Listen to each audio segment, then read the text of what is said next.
tryna solve them with?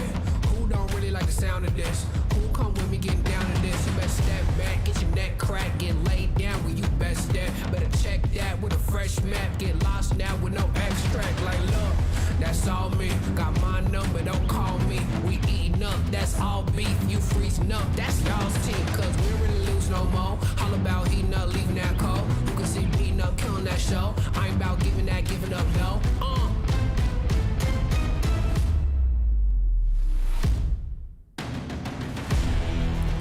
Nah, cause they don't want it with me. Look, you got a problem with me. Look, cause y'all don't want it with me. If you start a fire with me, then you never gonna stop me. Ay, sound the alarm. We about to go on. You getting it wrong. Time to go off. Can't hold us back. Truth hurts, you always that. My truth lurks, say y'all collapse. Now scoot first, where your homies at? Come my team with me right now. My team so mean right now. But what you mean y'all out? It's time to weed y'all out. Okay, we coming back with a vengeance. Time to go start your engines. What is this thing y'all mention? Time for y'all stop pretending,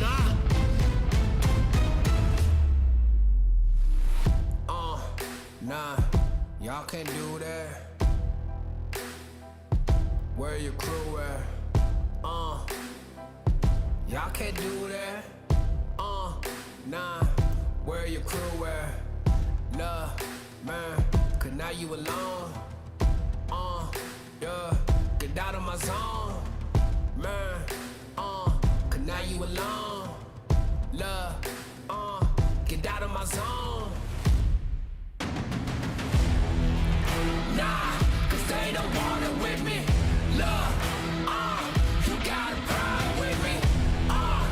Look, cause y'all don't want it with me. If you start a fire with me, then you're never gonna stop me.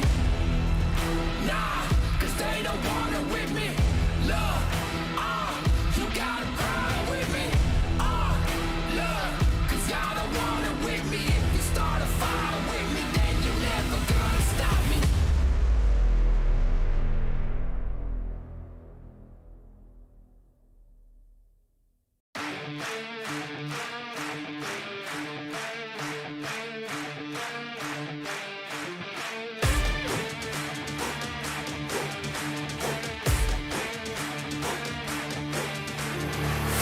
Look at my shine with the glow. This is my time with it though. This is my time to be way at the top. Me and my guys gon' pay out the block. I don't look like boss. Time's right, and I know the sea is walking in a limelight. Promise you gon' wanna watch like a sci-fi. My guys are high risers, high tide. My crown if you come to my side. I pledge allegiance for lifetime. My squad connected like Wi-Fi. We grind and you see the highlights. This my life.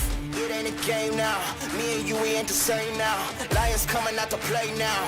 Opposition out the way now. Out of the way. You wasn't invited. Say you come to play. I dare you to try it. You don't wanna try me.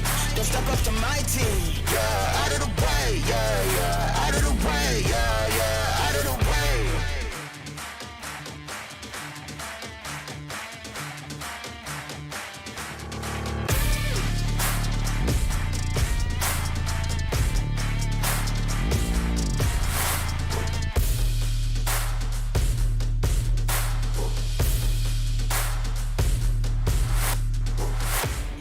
Game now, me and you, we ain't the same now. Lions coming out to play now. Opposition out the way now. Out of the way, you wasn't invited.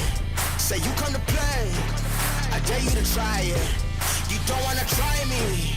Don't step up to my team. Yeah, out of the way. Yeah, yeah. Out of the way. Yeah, yeah. Out of the way.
going. Till a player on top, know it. Rooftop, penthouse suite. If you really want it, gotta own it. Ride through it, we was at the lowest. Blood, sweat, tears, the components. Riding all year, now's the moment. We are not friends, we are opponents. Yeah, I'm coming for mine. Yeah, I'm making a play, the game on the line. Yeah, I've been on the grind. Yeah, I jump in the spot, I made it my time. Yeah, look in the sky. Yeah, the stars align, no shade to shine. Can't stop it already. Emotional work and devotion, we put in this time. Look. You won't stop my stride. I'll just break your line. I don't tolerate wasted time. You take us down, keep fighting. The Snapdragon Pro Series is brought to you by Snapdragon Elite Gaming, Monster Energy, and DHL.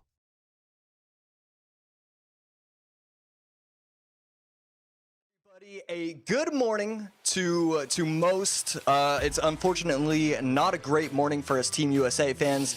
A slow start, but that's okay. We get to recover with some Clash Royale. My name is Joshua Sharon. My co-host right next to me is going to be Jackson Juicy J Wall. Hello. Good morning, everyone. Like AC said, hopefully everyone's doing great as long as you're not from Team USA. Yeah, how you doing, AC? How's your morning? I know you didn't get much sleep last night. Yeah, I didn't get a lot of sleep, but it's okay because if you can look into the screen, I have my trusty Supercell mug with me. No shot. We both have it today. I chose the yeah. I like the white version better. I think it just has a very nice, clean look. And so yeah, you know, we're here, Snapdragon Pro Series gameplay. But you know, I want to talk about how we got here because, you know, we're not just gonna see 16 players here for just no good reason. They had to battle it out. There was a bunch of open qualifiers. The 6 players who won all the weeks of the qualifiers were able to advance just by winning. The other 10 players advanced through points, just successful week after week. And yeah, we hit our 16 players. Let's take a look at the bracket, and you can just break down some of the good games that we will see, or just any of the players to watch. So here's the bracket for here, ladies and gentlemen. We got Capcom versus Matea, Javi versus Dimas, Ruben versus InThrill, Game Freak versus Muhammad Light, Enos versus Boss, Crazy Hulk versus Surgical Goblin, Chris versus Doom, and Dark Angel versus Alphon by Top. The first match that we're going to be going over today is Capcom versus Matea. We are going to be covering one of the first matches from this first round, and then we're going to be covering every match from the rounds going on, including that third place match and that champion spot match. Yeah, right here, I'm looking at Dark Angel. I just love seeing him compete. I know with Dark Angel, I can see Giant Witch. Like, that is a realistic deck from him. I've seen him run Giant Witch, Healer, when nobody else was doing it, so I'm excited for his matches. Surgical, always excited for Surgical's matches. Ruben, Javi, there's just a lot of phenomenal players. And let's take a look at the prize pool right here, because a lot of these players will be walking away with some dough. Here it is. 5 through 8 are going to be ending up with $500. Third and fourth place finishers are going to be walking away with $1,000. Second place, $2,000. And for our winner of the tournament overall, they're going to be walking away with $4,000. A nice little bag that can probably buy a nice little car, actually. Yeah, it's a decent little prize pool. $10,000 prize pool in total. There's a lot of money to be given out today. These players are going to have to work for it, though. Yeah, absolutely. No easy opponents. I was looking through it, and you know, we see a lot of matches that will have, you know, it looks like there's a superior player, and especially in the opening rounds. But you know, a lot of these players can easily take away games, you know, with the dual format, without being able to use Monk Phoenix in every single deck. It creates so many different opportunities. Absolutely, I 100% agree with that. There's a couple players I haven't really seen before, but if one stands out, it's definitely Muhammad Light. We are hopping into the stats for this first match, Capcom versus Matea, like I said. And we were talking a bit beforehand, before the stream started, and these are actually lifetime win rate stats. I don't know, like 77% lifetime win rate for all like game modes in Clash Royale is crazy from Capgun. Okay, so I don't want to call him a cheater. He is not a cheater, but we have seen it from Muhammad Light. Some players do have second accounts and then it becomes their main, so they never have to deal with the first like 10,000 matches of not knowing how to play the game. Like my win rate is probably around like 60%, but really if I took out the first 10,000, I'd be all the way up to like 62, 63%. So I think that's a little bit unfair, but obviously 77% of the time he's taking a dub, 65% from Mateja, nothing to snooze at either. Both talented players, 8,500 and 8,700 trophy count for the two players. Obviously a lot of talent between the two, and just these are names that we've seen constantly for the last 3 years. 100%. You know, ladder with the change, it makes it a lot different. It'd be interesting to see how these guys are performing on ladder after the big update that Clash Royale had. But when it comes to ladder versus a competitive game mode like this, it's completely different. Like you said, it is going to be duels formatting. The Monk and Phoenix spam is going to be able to happen every single game. Any sort of card played in any point in the match can never be repeated by the players. So that's going to make it a lot different. I was actually thinking about like the new update for Clash Royale, and I was wanting to hear your opinion on this. So I was thinking they should change the rank mode to be a duels formatting rank mode. Like imagine you play a game and it's like the in-game duels formatting where you pick 4 decks, none of the cards can repeat, and you actually play a best of 3 for the matches. And then they brought back like the original ladder. I think that would be a really cool system for them to go to. Yeah, I mean, anytime that you can add an element of the competitive side of the game into and just integrate it into the actual game itself is something that I will always advocate for. I think it's so fun. And I mean, it's something as simple as when I was playing, you know, like COD or something when I was 11, and then they had like game battles or some sort of battle thing inside the system. I understood like what became meta, and I understood a lot of things that I wasn't understanding before. So if they just are able to figure that out, I think that would be so cool if they were able to implement that. 100%. Let's do I just want to make sure you guys know that you guys can join the conversation with hashtag, what's the hashtag? And we got hashtag Snapdragon Pro Series, and you guys can get a chance to be featured on stream if you guys go ahead and do that, whether it be on Twitter, Instagram, shout it out, and maybe we'll see you guys on the screen later in the tournament here. Yeah, I forgot to ask before the show. We were doing a lot of questions, and this is one of the questions on my mind, but I was wondering, like, if I tweet it out, am I still gonna get that chance to get on top? That would be great to just see my name. I want to see my name as many times as possible. 100%. Joshua HG Saren, it just rolls off the tongue, really. I feel like you messed up when you said it, though. You know, I didn't really get that much sleep last night either, Josh, so you gotta bear with me here. Yeah, no, that's okay. I get it. I get it. It happens. But hopefully our competitors are not going through the same tragedies that we are going through. Hopefully they got a lot of sleep. Hopefully they are well prepared.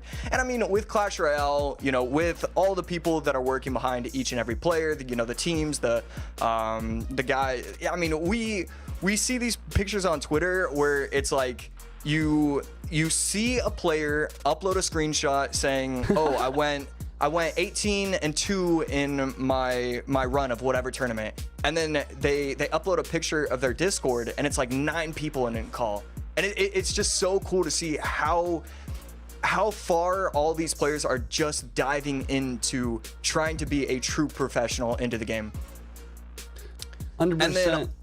And then also, I do want to give a shout out to the Snapdragon Elite Pro Gaming Series right here when winning matters.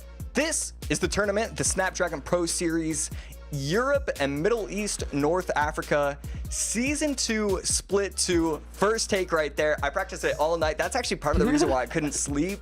I was watching the broadcast from 2 weeks ago with Rich and Andrew. Unfortunately, they were not able to make it, but that's why we are here. So, you know, fortunately for some, but yeah, you know, they kept stumbling over their words. It was hard to say the Season 2, Split 1. We got lucky. It's just Season 2, Split 2. 100%. And you know, when winning matters, that's what it's all about today.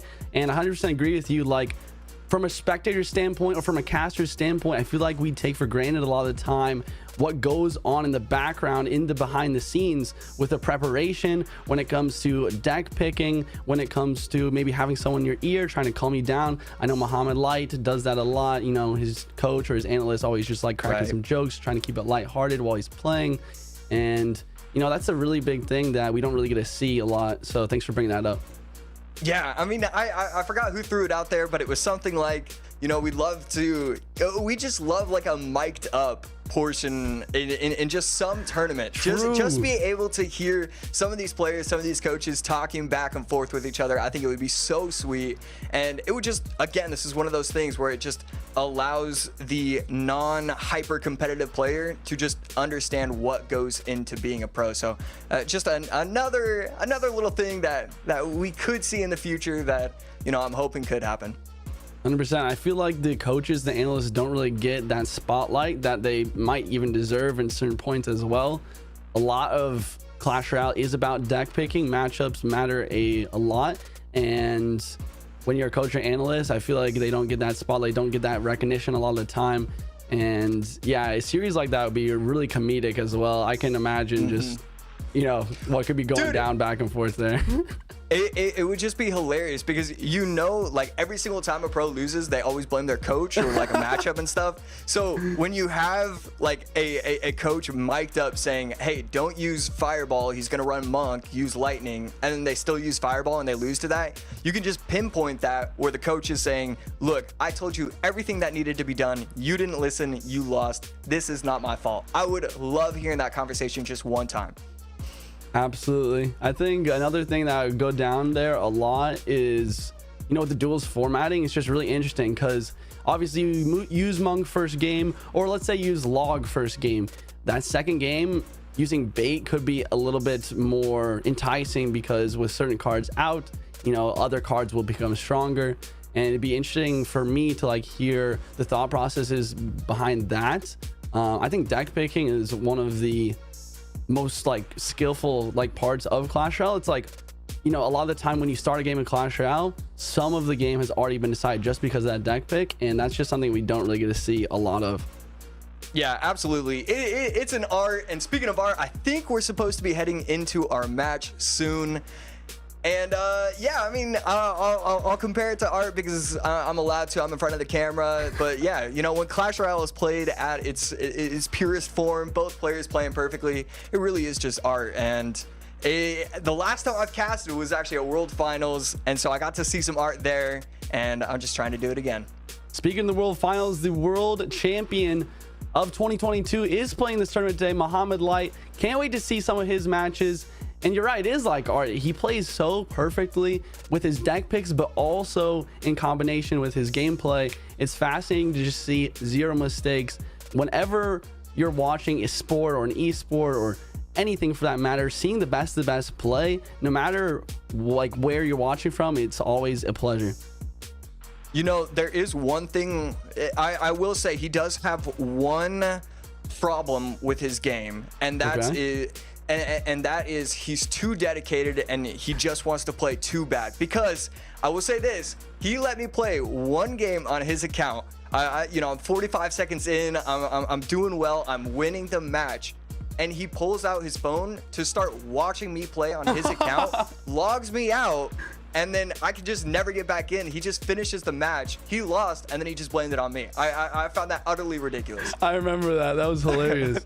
That was one of the best like parts of the Serial World Finals. Just being able to communicate with all the players and just see them in person. It's the first time in a long time since we've been able to do that.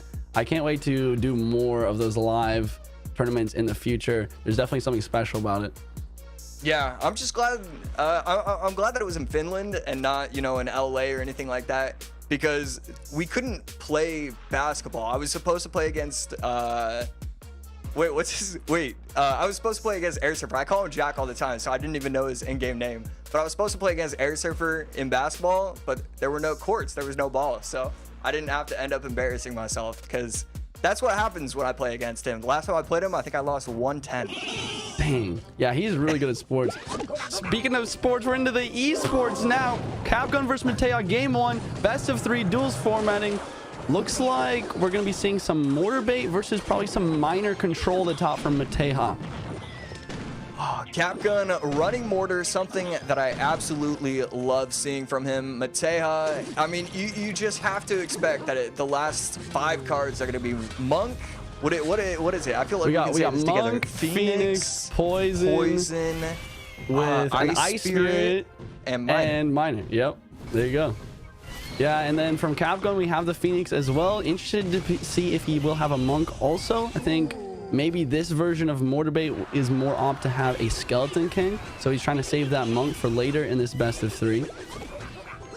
Yeah, that's absolutely not a bad idea. Can he protect the egg? He cannot, but that Dark Goblin is going to go to work right there and be able to take it out just because of the mortar placement. And I really like what he did right there.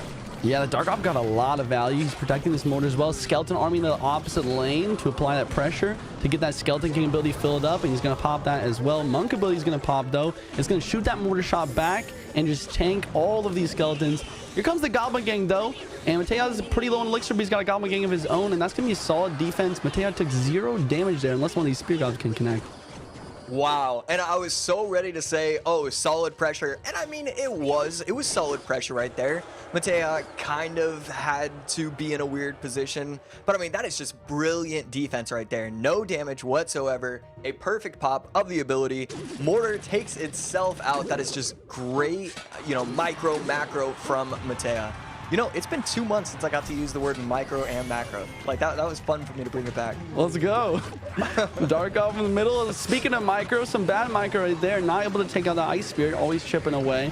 Skeleton King in the back left here. Mateo does drop the poison on this Phoenix, but he's going to have to use his own Phoenix to finish it off. Phoenix has so much health. It is going to be getting a health nerf very soon, though. It should be able to die to lightning after next month after some balance changes. Yeah, that is really nice. I mean, it's been, what, 2.5? Are we up to 3 nerfs for the card, and it's still one of the best cards in the game? So I'd like to see it not be used as consistently. Crazy opinion right there, but I'd like to see it used just a little bit less. Yeah, absolutely crazy opinion. I would 100% agree with it. Monk and Phoenix absolutely everywhere, but that's the beauty of the duels formatting once again. At least we'll have a small break from that crazy Monk Phoenix meta in between games when these players are using them, not able to repeat them. Really close game overall here. I love this pre-Skeleton King at the bridge with the Phoenix to kill this bomb tower. I'll see if this mortar can connect. Yeah, he's done a great job of protecting his mortar. It's funny, you know, at the same time as, you know, he's doing a great job protecting his mortar, he's been doing a really rough job of protecting his Dark Goblin. He continues to place it on the map where it just dies instantly. Right there, not his fault. That's a poison, and, you know, actually a great mortar placement right there, not placing it within the poison. Great. Skeleton King distract the bomb tower once again, and Capcom's doing a great job of pressuring. He still is down on overall damage here. Mateo's doing a good job of defending, but this mortar is getting some solid value, and we are going to be heading into triple elixir. If Capcom is able to continue to apply this pressure, I could see him coming back here. Yeah, right now, 23:45, 1 minute left in overtime to 20:92, but a little bit of pressure on the right side, and he can now go same lane. I'm wondering if that's his, you know, how he wants to attack this. Right there, mortar placed on the opposite side. It's both players playing where they're trying to make these small outplays, and Capcom's been doing a great job of it. It's just not really working out to his benefit. He's not getting any damage from it. Monk ability's going to pop here and get some even more chip while protecting that Phoenix egg. Miner's going to come through. Goblin Gang does pick it up. 30 seconds left. Capcom needs a lot of miners on the tower, and he needs to start throwing some big spells as well. There goes the fireball. Phoenix respawns as well. Will the second Phoenix respawn? Yes, sir. 19 seconds left now. Capcom's applying the pressure. It's in his court whether he can try and make this comeback. Will the Phoenix egg die? No, it will not. And he's not going to go in with a prediction fireball. There it is, 1467, not going to be able to get onto the tower, so the log plus the poison is going to be enough. Matea with a very clean game number 1. He did use Monk, he did use Phoenix, but that's okay if you're walking away with a victory. A great game number 1 from Matea. Yeah, and you mentioned the use of the Monk there, and I think that's definitely what won him the game. That Monk always getting some chip damage in. Whenever you pop that ability when it's on your opponent's side of the match or side of the map, I think you're getting like at least 150 damage in every single time. And over the course of that game, that's why he was able to get that small damage lead in that minor control mirror matchup.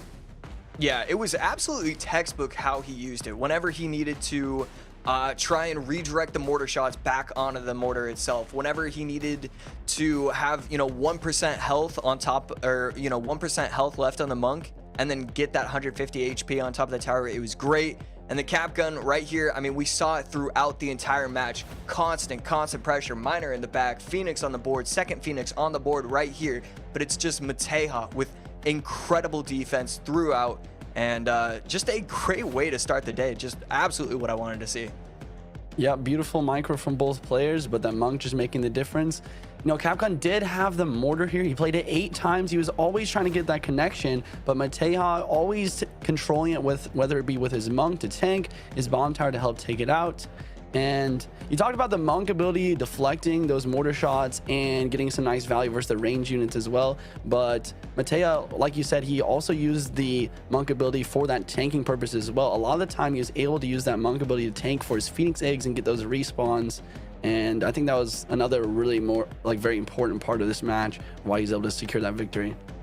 Yeah, and I think one last thing that I didn't even recognize until we had, this graphic up, is Capgun has Miner, Fireball, and that's it. So Matea always defends with Goblin Gang, and he's always fine until Triple Elixir, but even then he can sometimes be fine. So Capgun, that's the reason why he was throwing up so many mortars, because he just can't Miner on offense without the log, without the arrows, without... I mean, it's just too expensive to do 7 Elixir unless it's Triple Elixir. So he's just always in a bind. You make a really good point there. No small spell. It's definitely an interesting choice here, you could say. I think the main reason why a deck like this is only using 1 spell is so you can fit in 1 more extra spam unit, especially with the Phoenix meta. It's always nice to have the Phoenix in there as well, just to apply a lot of pressure, but also just get a lot of value.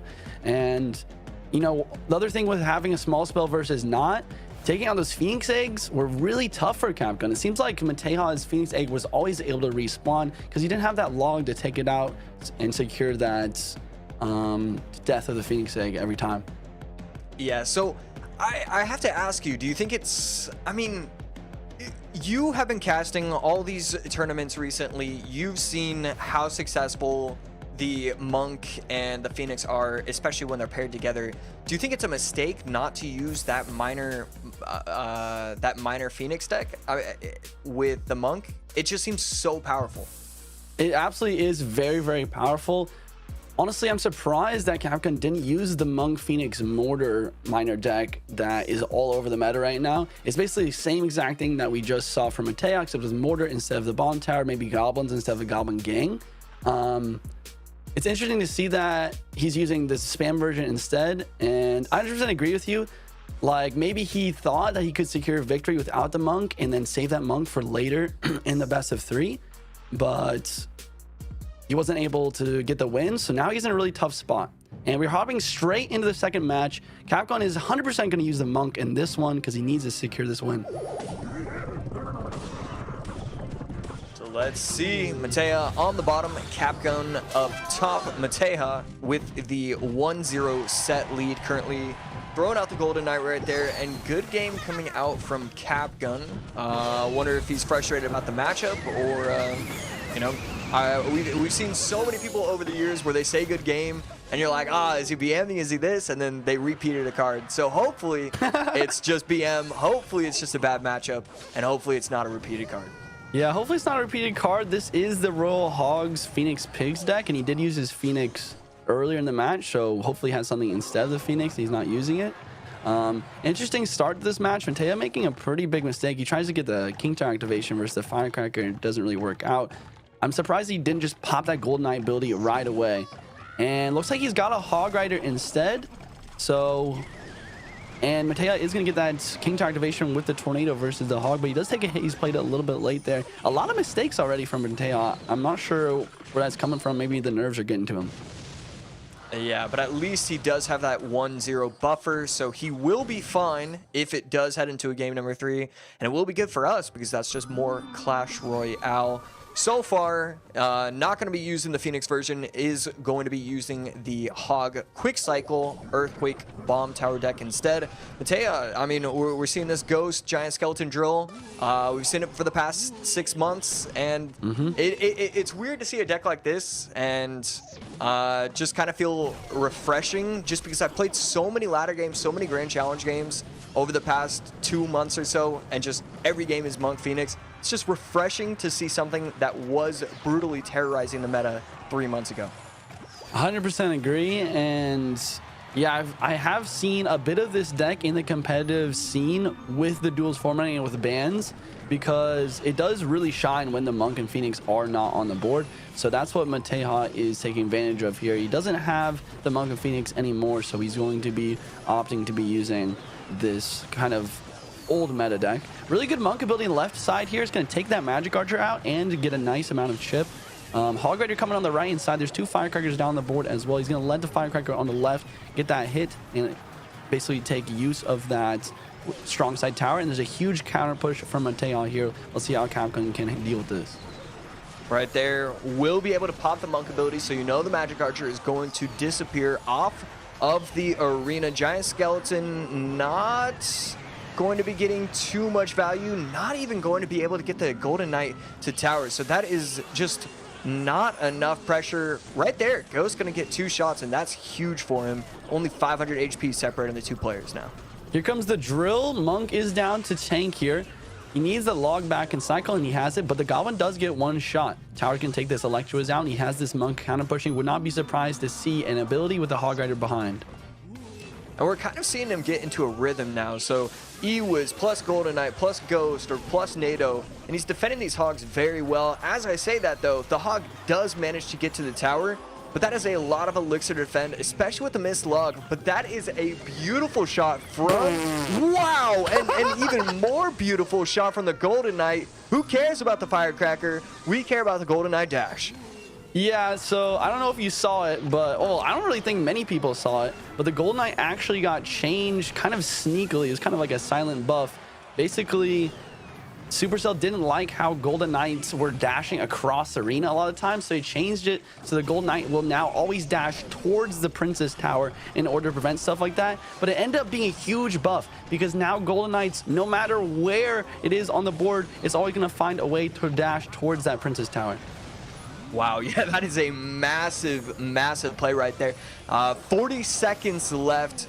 Magic Archer placed on the board just a little bit too early. 964 to 792. Constant pressure from Mateo, and he's playing this last 2-minute period just beautifully. Hog gonna go to the Goblin Drill instead of the tower, and now he gets to place more troops at the bridge. That is a perfect interaction for Mateo. Monk down to tank for this Golden Knight. Here comes the drill. 15 seconds left.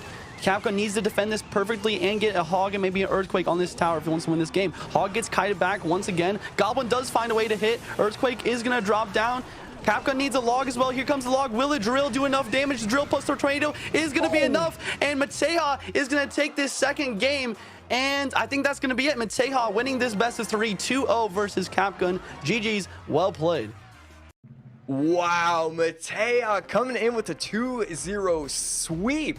I gotta say, you know, 2 minutes into that match, I was already kind of writing it off. It wasn't the cleanest gameplay. We saw the NATO late with the Hog because he didn't have enough elixir. Just kind of felt like Capcom had that step throughout the match. And again, we see great usage of the Monk and its ability throughout the match in general. But it was those late Hogs that continued to go to the drill. That was the biggest mistake I saw, and he did it twice. That cannot happen on this stage. And there's that tornado plus dash I was talking about. Even though the Golden Knight was dashing to the left-hand side towards the Monk, it will always go towards the tower. Perfectly placed tornado there, and the goal line dashes are what really clutched up the game for Mateja, as well as those sneaky goblin hits here or there. You can see that Mateja played 9 goblin drills that game, making use of that win condition, and Capgun just with like maybe a misplaced Ice Spirit or misplaced goblin here or there, maybe even a little bit of a late of a log here or there as well, just not able to perfectly defend those drills, and that's all it took. Mateja winning by basically about 1 goblin shot. Very, very close match. Yeah, I mean, basically by just 1 drill on the tower. It was one of the closest matches I've seen in a long time. And right here, one of the things that I want to look at, Mateja played the drill 9 times. That is a control deck that uses the win condition more than any other card. I don't remember, I don't see that very often. That's interesting that he applied that much pressure with that card. Yeah, you make a good point. Like, this sort of deck is like a defense and counter push kind of deck. Usually you only see the drill coming through when you have that big counter push with you have a lot of troops on the board. But Mateja kind of using the drill as the cycle deck, and he actually got the same amount of drills down that Capgun got for Hog Riders. So he must have done a really good job using that Gold Knight 3-card cycle to make that happen. Yeah, that is brilliant. That's crazy that those 2 win conditions were played so similarly. And here it is. This is the overall bracket. I will read them out. Javi is going to be losing to Demos. Unfortunate for Javi 14. TQ Ruben going to be able to win 2-0 against Enthril. Game Freak dropping the set to Muhammad Light, but putting up a good fight. That would be interesting to be able to, you know, just to have been able to see. Luckily, I'm in the clan, so I'll be able to get to see that later. Don't mean to brag. Enos 1-2 against a boss. Crazy Hulk able to take the set over Surgical Goblin. Doom with a 2-0 sweep over Chris, and Dark Angel 2-0 sweep on Alphon by top. We now have Mateja and Demos, Ruben, Muhammad Light. Wow, that is going to be an incredible set. A boss versus Crazy Hulk, and Doom versus Dark Angel. A lot of the favorites, it did make it through. And I mean, pretty much all of the favorites, actually. We were talking about it a little bit on paper. It did look like there was, it was going to be kind of mismatches in the earlier rounds. And right there, I mean, a lot of the favorites, Ruben, Muhammad Light, Demos, Dark Angel, Doom, all advancing. 100%. I think the biggest upset here is Surgical Goblin dropping the set versus Crazy Hulk. I'm looking at Crazy Hulk's Royale API profile right now, and they don't even have him as a pro on here. There's no like previous like accomplishments or anything like that. And you know, he is up here with the some esports information, playing for ASG esports. It seems maybe for some like semi-pro esports events or something like this. But crazy to see Crazy Hulk beating Surgical Goblin here. You know, we talked about it a little bit before the stream. Surgical Goblin is playing in the Dead Safio Cup along with Team Vitor. And they did win with a reverse sweep against Team Samuel Basoto earlier, maybe a couple of days ago. But like I said, I think that he is not playing at his peak. You know, Surgical Goblin, he used to be considered the #1 best player of all time in the world. I mean, a lot of the time probably still is considered the best player of all time, but recently not playing to his peak performance. And fascinating to see Crazy Hulk like win that game, and maybe we will kind of see like a new star emerge in this tournament. Oh yeah, that would be brilliant to be able to witness that. And so you kind of talked about it. I do want to hear your opinion. Do you still consider Surgical the GOAT? Do you consider it to be Muhammad now? And did your opinion change because of the World Finals if Muhammad is now your GOAT? So, you know, it's a good question. You know, there's 2 ways I can go with this answer. So I would say, based on just like for how many years Surgical Goblin dominated, I would say he's probably my greatest of all time, just based off how many years he dominated. But if we're talking about like who was better in their peak, definitely Muhammad Light. I think Muhammad Light is basically the perfect example of peak Clash Royale. It's crazy how just insane his win rates can be in these tournaments. It's crazy how he can win global tournaments and ladder like finishes. And you know, this is a great example. 80% lifetime win rate for Muhammad Light. This is going to be our next matchup here, Muhammad Light versus Ruben. It's a big one. Let me hear your thoughts on that. Yeah, I mean, this is going, I don't want to, I hate chalking up like matchup of the day in round number 2. But Ruben, obviously, he is one of my favorite players of all time. He taught me so much through his gameplay, and he's one of the few pros that I can say I actively learned while watching his gameplay. And I mean, it's probably a list of 2 players. It's probably Ruben and Muhammad Light. And right here, I mean, Ruben obviously not going to be the favorite in this matchup, but he's been doing well in recent tournaments. He's obviously one of the greatest of all time. Muhammad Light on the other side, though, world champion, runner-up world champion. I can just list off like 17-0 in a recent tournament and just be correct, because he goes 17-0 in tournaments. So I love watching Ruben's gameplay. I think he's one of the best players of all time. But obviously, you just have to think that Muhammad Light is going to win it. 100% agree with you. And you know, when we are talking about the GOAT here, there's a couple names that come up. You know, you got that Surgical Goblin era, and then I feel like there was like a kind of a Lapicati era for a bit there, and then it was like a Ruben during that one year. He was just absolutely popping off. But now it's like, you know, Mugi maybe, but I feel like Muhammad Light for the last year, 2021 and 2022, is kind of considered to be that best player in the world. Kind of no matter who you ask, it seems like that is the answer. And I 100% agree with what you said before. Like, this is probably the matchup of the day. 2 legends battling it out. And I also agree with your statement that I think that Muhammad Light will probably take this victory. He's just on another level. Yeah. And so it's cool. So I know you don't watch. Wait, you don't watch football, correct? No, I don't really watch any sports, actually. Okay, so I'll give a 10-second thing. There's a Heisman Trophy for the best player in college football. And basically, Ruben's year when they won the world championship, it's like every single game was like his Heisman moment. All these Heisman winners have like that one special day where they do something incredible. And it just felt like every single match, especially in the World Finals in the biggest venue, he just did something incredible. So that run right there is still my favorite run of all time in Clash Royale. Yeah, it was a crazy one. I remember watching that a bit. So let's hop into the gameplay, though. We got Muhammad Light with the Skelly King spam deck that we saw in the first matchup of the day with the Phoenix variation as well. Ruben using a little bit of a more interesting deck. He's using probably Monk, Hog Rider, Earthquake is what I would assume, since he is not using the Arch Queen. He's using the Musketeer instead. Yeah, right here, I really... Ooh. Oh, okay, he is going to be using the Giant Skeleton in this deck. So it's going to be constant pressures with the Hog, with the Giant Skeleton in front of the Hog, plus the EQ. And it's just going to be, you know, whether or not he can stop Muhammad Light's... I mean, apply pressure while also being able to defend. And Muhammad Light is just so skilled with that. He knows that he can defend with Skarmy and then apply pressure with Miner, because he just won't have enough elixir. And a lot of other players, they'll defend with Mortar or they'll defend with Skarmy but not attack other lanes, so that way Ruben would have been able to snowball offensively. It's just when you're playing Muhammad Light, he's so fast with his decision making. Decision making is always fast and it's always on point as well, forcing out a lot of elixir from his opponent. Muhammad Light, even with minor control, he's already up almost 1,000 damage as we head into the double elixir time. Interesting deck choice from Ruben, no champion. It's really weird to see something like that. Maybe he's trying to hold on to that Monk, that Phoenix, and maybe some other champions for later in this best of 3. But I really kind of disagree with that decision. When you're playing against the best player in the world, I feel like you gotta start off strong and you gotta go and start off hard.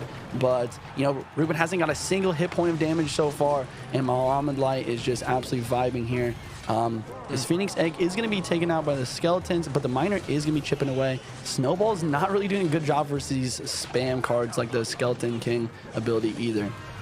Yeah, and look at the left side down to 1837. Wow. So, again, we're just seeing constant pressure with this exact same deck that we saw earlier on. And it's crazy, when Capcom used it, it's like, oh, you know, should he be using this deck instead of the Monk? And then when Muhammad Light uses it, it's like, oh, of course he should use this version because he just applies pressure. He's so smart. So it's always so crazy to see just how he plays the game. It's just so different than everybody else. And I was talking about it yesterday, but not only does Muhammad Light just play perfectly in basically every situation, like, I don't even know if I've ever seen this man make a mistake in my life, but he also seems to always find a good matchup. whether it be having like a good analyst behind him or just having good deck picks in general. You know, this is a great example of it. Ruben doesn't have a champion. He doesn't have the log for the Dark Goblin and the other spam. There's really not a lot of chance for Ruben to win in a matchup like this, and it seems like Muhammad Light's always able to find that situation for himself. Right there, a very good awareness from Muhammad Light, going to be using the Phoenix plus the Fireball instead of using the Mortar or the Skarmy or any of those troops, because he knew the spells that Ruben had in the cycle. Will he be able to play anything on the left? He does get the Miner out, and so I'd love to finally see, you know, him to be able to protect that egg somehow, some way. And wow, I can't believe it. I know the nerf, you know, change some of the aspects with the egg, but I cannot believe it did not spawn right there. Yeah, I'm right there with you. I thought that thing was going to spawn and take that tower out, but Ruben just barely holding on here. Skarmy at the bridge and the ops lane, going to fill up that Skelly King ability. It's going to drop right here. Ruben, once again, no log in hand, no log in the deck, so this spam of the Dark Gobs and the Goblin Gang and the Skelly King abilities, it's just connecting on both sides. And, you know, if time was allowed, both of those towers probably would have jumped, but Muhammad Light is going to take this W in overtime and take the 1-0 over Ruben here in the first game of this best of 3. Yeah, and there's really not even that much to talk about with this game. It was just kind of domination throughout. Ruben didn't really have the greatest deck choice. And I mean, Muhammad Light just played perfectly. You know, we're going to take a look at some of these replays, and this is actually one of those early replays that I saw, and I was just so impressed. It's just like getting back into, you know, seeing these great players play, and it's, oh, my opponent used 4 elixir and they're trying to gain 2 elixir. Well, let me just pressure opposite lane so that way they have to gain, you know, 6 elixir to actually make that push. It's just so smart, and I love the awareness from Muhammad Light in game number 1. Taking a look at the game recap stats here, you know, Ruben played Hog 5 times, and Muhammad Light played his win condition 7. And that's just because of that pressure like you're talking about. Ruben always forced to defend, never finding a good moment to attack. And when he did, Muhammad Light was pressuring at the same time, which made it so Ruben wasn't able to support those Hog Riders correctly with maybe a Giant Skelly in front or an Earthquake or a Snowball. And we also saw, even in the moments where Ruben was able to get the Earthquake paired with the Hog Rider, Muhammad Light predicted the prediction Earthquakes and used like Phoenix and Fireball and Skeleton King on defense versus those Hog Riders instead, and never gave spell value. Yeah, it's just the way he plays, it's exhilarating. It gets the blood pumping. So I want to ask you a question, and you can give a very rough calculation. I'm not asking for exact percentages, but what percentage of games do you watch or commentate, and this is directly for leagues or you know, any of the cups that you're commentating for? How many of the decks do not include a champion?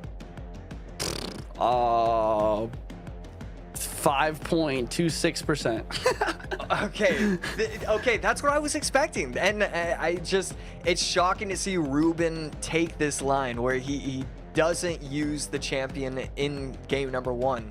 And anybody else, I would argue that it's not a great play, but watching Ruben over the years, it's kind of what he does. He kind of puts himself, it's very similar to how Morton was several years ago, where he just like doesn't get the right matchup, but Ruben was weird where he would still just kind of win.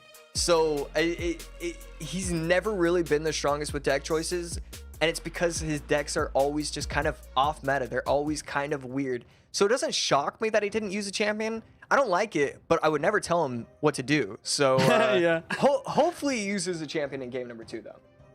Yeah, 100% agree with what you're saying. And if you guys are wondering why the use of champions is so high, you know, there's a lot of good attributes. I mean, obviously the champion cards themselves are very strong in general. Their abilities are providing a lot of value most of the time, but you also have to take in factor the 3-card cycle. So if you guys don't know what 3-card cycle is, basically you play a champion on the board, and because you're not allowed to play another champion on the board, and because the champion will not come back in your cycle until that champion dies, you're able to cycle 2 cards within 3 cards rather than the normal 4. So that's another big reason why, you know, these players are going to be using champions a lot. It makes it so you're able to cycle back to win conditions faster or spells faster if you're trying to like chip away at the end of a match. And right here, I would like to add a correction. I have been saying TQ Ruben, and it is Cal Ruben, so so that is very correct. I saw one of the comments, and just a great job, Rudy, for making sure that we're on. Shout out to on the Rudy, right man. track. Yeah. I feel like not enough people will call it their own mistakes, and so I'm trying to change that. Heck yeah, man. Good stuff. Barbarrel coming down. Does not take out the Mother Witch. Poison has to come down, but look at the skeleton soaring. Muhammad Light actually taking some damage here. It's a lot different from what we saw in this first match. And, you know, once again, okay, not like the first match. This time, I'm very happy to see Ruben's deck pick here. This Mother Witch is going to be very influential in a matchup like this when Muhammad Light is using Graveyard. Here comes the RG at the bridge in front of these Zappies. You know, I would like to just add, anytime Ruben is using an RG deck, it's just the correct decision. He's so good with RG, and it's just because of how he like calculates in the arena. He knows when he's up, you know, 2.2 elixir, but he has 2 Zappies on the board and half a Tombstone up. So he just knows the interactions where he can just get aggressive. It is so fun watching him play with RG. And I know I said earlier that I've never seen Muhammad Light make a mistake. This might be the first time. I think he used his Monk ability a little bit early on that defense. A lot of the time you want to use that Monk ability after he gets that third pushback shot, and he takes an extra hit from that RG there in that situation. So he's already down to 1067 on this left-hand side. Mother Witch just providing insurmountable of value here. Monk ability will pop right now. It's going to take that Mother Witch out and even spawn a pig from her own shot. And here comes a Graveyard. Let's see if Ruben can cycle back to another Mother Witch for this Graveyard, and he does. Poison does drop onto it, but Mother Witch is going to be counting his Graveyard quite nicely and spawning quite a few pigs. Yeah, this is going to be a very interesting potential counter push. Instead, he's just going to let the Hogs go, and he's just going to try and win the bridge battle. This is exactly what Ruben loves doing. The way he plays RG, you know, a lot of the time it's, look at this counter push that is going to be crossing this map. For Ruben, the way he plays it is he just tries to win these bridge battles, and with the Mother Witch at the bridge, with the Zappies at the bridge, Skeleton King popping the ability, that's what he does that nobody else does. Wow, beautiful fireball here, forcing out the Barbarian Barrel. Monk's gonna die and spawn another pig. I'm loving the stack of the tombstones behind his tower. A lot of people might be wondering in the chat, like, why is he doing that? It's because those skeletons are going to be useful in defending graveyards in the future. Or just potentially just stack this up and prevent Muhammad Light from going for the graveyard. We are heading into triple elixir. This is where graveyard can potentially shine, but the damage deficit seems to be too great. I'd be very surprised to see Muhammad Light come back in a situation like this. Yeah, I just love how Ruben's playing this, placing the Zappies at the bridge, the Mother Witch at the bridge. That way he can't poison everything. This is 2 Mother Witches up on the board at once. That is going to be way too devastating, and now he can't even place the Tombstone where he usually places it because he's going to see a prediction Fireball right there. Fireball plus Log is almost going to take the tower with the help of the 2 Logs. Not quite, just going to be a Fireball away. And with a Mother Witch and a Tombstone, it's just not going to be possible. Fireball's going to drop through. Ruben's going to take game number 2, and we are going to be forced into a game 3. And it's a lot closer than I thought it'd be. Yeah, it really is. And it wasn't due to any mistakes on, well, I mean, too many major mistakes on Muhammad Light's. And it's just fantastic gameplay. I loved how he controlled the bridge. He understood the assignment with the matchup. How do you win this matchup? You tombstone in the back, and you just place all your, you know, squishy troops at the bridge. It really is as simple as that. And I mean, it's simple. I mean, it's sort of simple to talk about. It's sort of difficult to put it into practice, but he just played it so perfectly. I mean, look at that, 2 RGs. Everybody else would have 8 RGs. They would be trying to stack them, place them in behind the King Tower, try and get 2 up. Just Ruben is so much different than everybody else. 100%. Another thing I really want to point out here is usually when Graveyard wins a matchup like this versus Mother Witch, it's because the opposing player, the RG player, is saving that Mother Witch for the Graveyard specifically.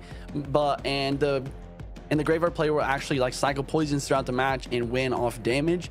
But Ruben played the Mother Witch 8 times, and he wasn't just saving it for the Graveyard. He was using it for this versus the Tombstones. He was using it against Muhammad's Zappies and his Goblins.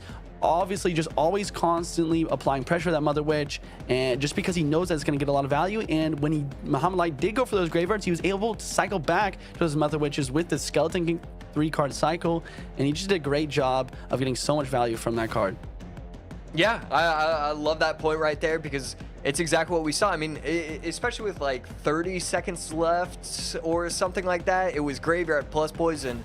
Oh, on top of the Mother Witch, what is he gonna do about it? Well, he just has another Mother Witch. So it was just a great job right there. So we've seen RG out of Ruben. What did he use game one? So I'm looking at it right here. We got Ruben with the Hog Earthquake, no champ. And then Muhammad Light used the Skeleton King and the Phoenix with that Mortar Spam. In the second match, Muhammad Light did use that Monk, and Ruben used the Skeleton King RG. So Muhammad Light has Monk and Phoenix both out of hand here, not able to use it anymore. Ruben does have the opportunity to use both of them. He didn't use the Monk or the Phoenix in either of those matches. So maybe this was his strategy. Maybe he didn't want to use the champion in the first game, and he wants to take the second game, and he's got that locked down with a very nice matchup here. And I would not be surprised to see a Monk and Phoenix from Ruben in this third match, whereas Muhammad Light doesn't have the opportunity to use either of them because of the duels formatting.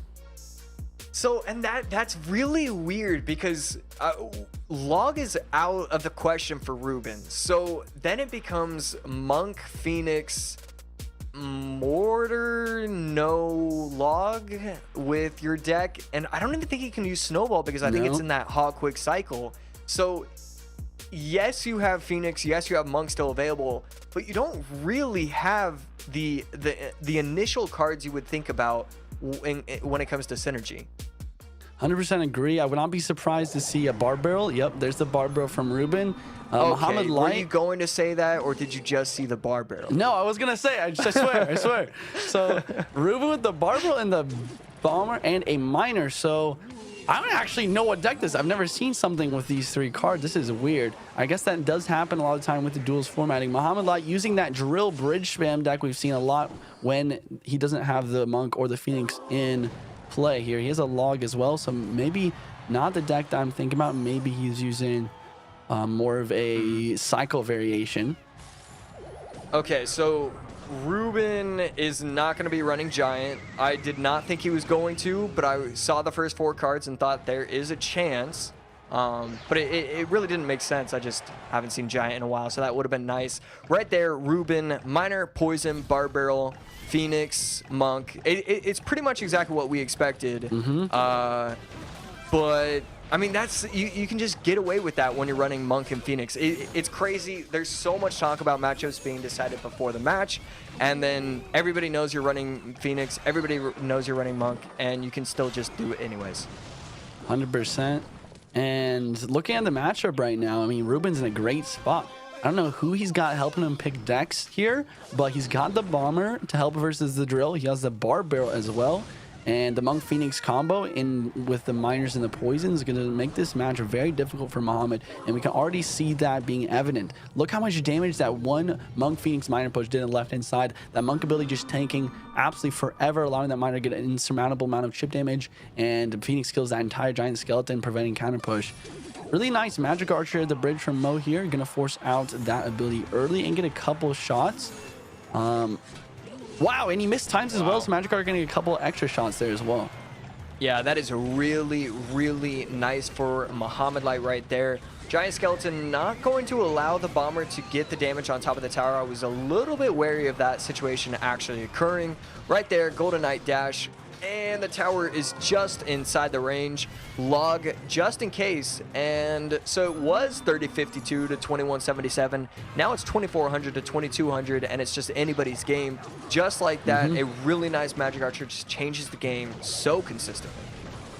And I love Ruben's idea to not allow a counter activation with these Miner placements, but Muhammad Light is just controlling these Miners absolutely completely. Ruben is getting some chip damage with these Monk abilities and these Poisons though, and that does stack up overall. And the other big thing to kind of point out here is Muhammad Light's deck is a is his defense and counter push kind of deck, but these monk abilities plus the phoenixes are just preventing these counter pushes, and it's really tough to watch. It's gonna be really hard for Mo to win this. We got 2 phoenixes on the board and a monk, a really good ghost from Mo. Let's see if he can defend this. Yeah, right here, this is really where it gets difficult to defend when you are Muhammad Light. Phoenix does manage to get on top of the tower, 1601 to 2317. And I mean, Ruben is just dominating. Once it hits that double elixir, especially once it hits that triple elixir, it's just going to be flying in with monks, poisons, miners, and just, I mean, any and all combination of the 3 together. So, I mean, we really need to see him try. I mean, what do you do if you're Muhammad Light? You can't really stack because then you give poison value, but you can't switch lanes because it's too late. Is there any hope for him? You know, it's a great question. I think the only way he wins this game is with a massive like Golden Knight plus Executioner Tornado lock on the tower. With 57 seconds left, it's definitely possible. I'll see if he can continue to defend well versus the Monk Phoenixes. Billy's gonna pop. Watch the Phoenix Egg. Yeah, this is just gross. He's not able to take it out in time, and so that Phoenix will be able to pop near the tower. I'm not even sure if it got any shots. It definitely looks scary, though. And then Bomber, plus Ice Spirit, plus Barbell if he needs it. Right there, Barbell used on offense, and that Magic Archer is going to get the tower down to 1447. A great play by Muhammad Light, and technically it's anybody's game right now. But again, Ruben just has so much instant damage if that's how he chooses to play it. Drill, Golden Knight, Magic Archer at the bridge, the Tornado, and the dash. It will not connect, but the Magic Archer does connect. Mo does have the damage lead right now. He does catch the miner. Poison's gonna drop. 11 seconds left. Here comes another drill. Will the Ice Spirit connect on the tower? It does. That's a huge amount of damage. Log's gonna come through. The Tornado as well. Will the Phoenix connect? Oh, it does. But Muhammad Light takes it. Are you kidding me? I can't believe he won this game. And Muhammad Light is gonna be taking the best of 3, 2-1 versus Ruben. Gosh, what did we just watch? Oh my goodness, what is this, dude? I cannot believe Muhammad Light was able to come back. I had so many things prepared for a Muhammad Light loss. I didn't really. I'd spent the last like minute and a half, you know, just wow. He's able to make the comeback. Everything is falling apart throughout the entire match. I mean, the first 4 minutes and 48 seconds were dominated by Ruben, but the final 12 seconds is all that counts, actually. And right here, 1040 to 918, he gets the pressure. Ice Spirit gets to the tower. Phoenix Egg on top of the tower, but it's not enough. It really comes down to there was one Magic Archer that got a lot of chip later on, and there was also that early Magic Archer where he mistimes the Monk ability. It doesn't take it out in time, and it got 4 shots because of it. So just missed opportunities by Ruben. Is there an exact matchup? I want to know what the matchup says about this, because I would assume it's got to be 80-20 or just above for Ruben. Yeah, I 100% agree. I think Ruben has a great matchup here. The Monk does a great job deflecting Magic Archers and Executioner shots. The Minor Poisons getting so much value. It just seemed like he was going to win that game the entire match, but then once it gets into the triple elixir, Muhammad Light, it just seems like he opened his third eye, and the Magic Archer lineups were there. He got 2 huge Magic Archer connections.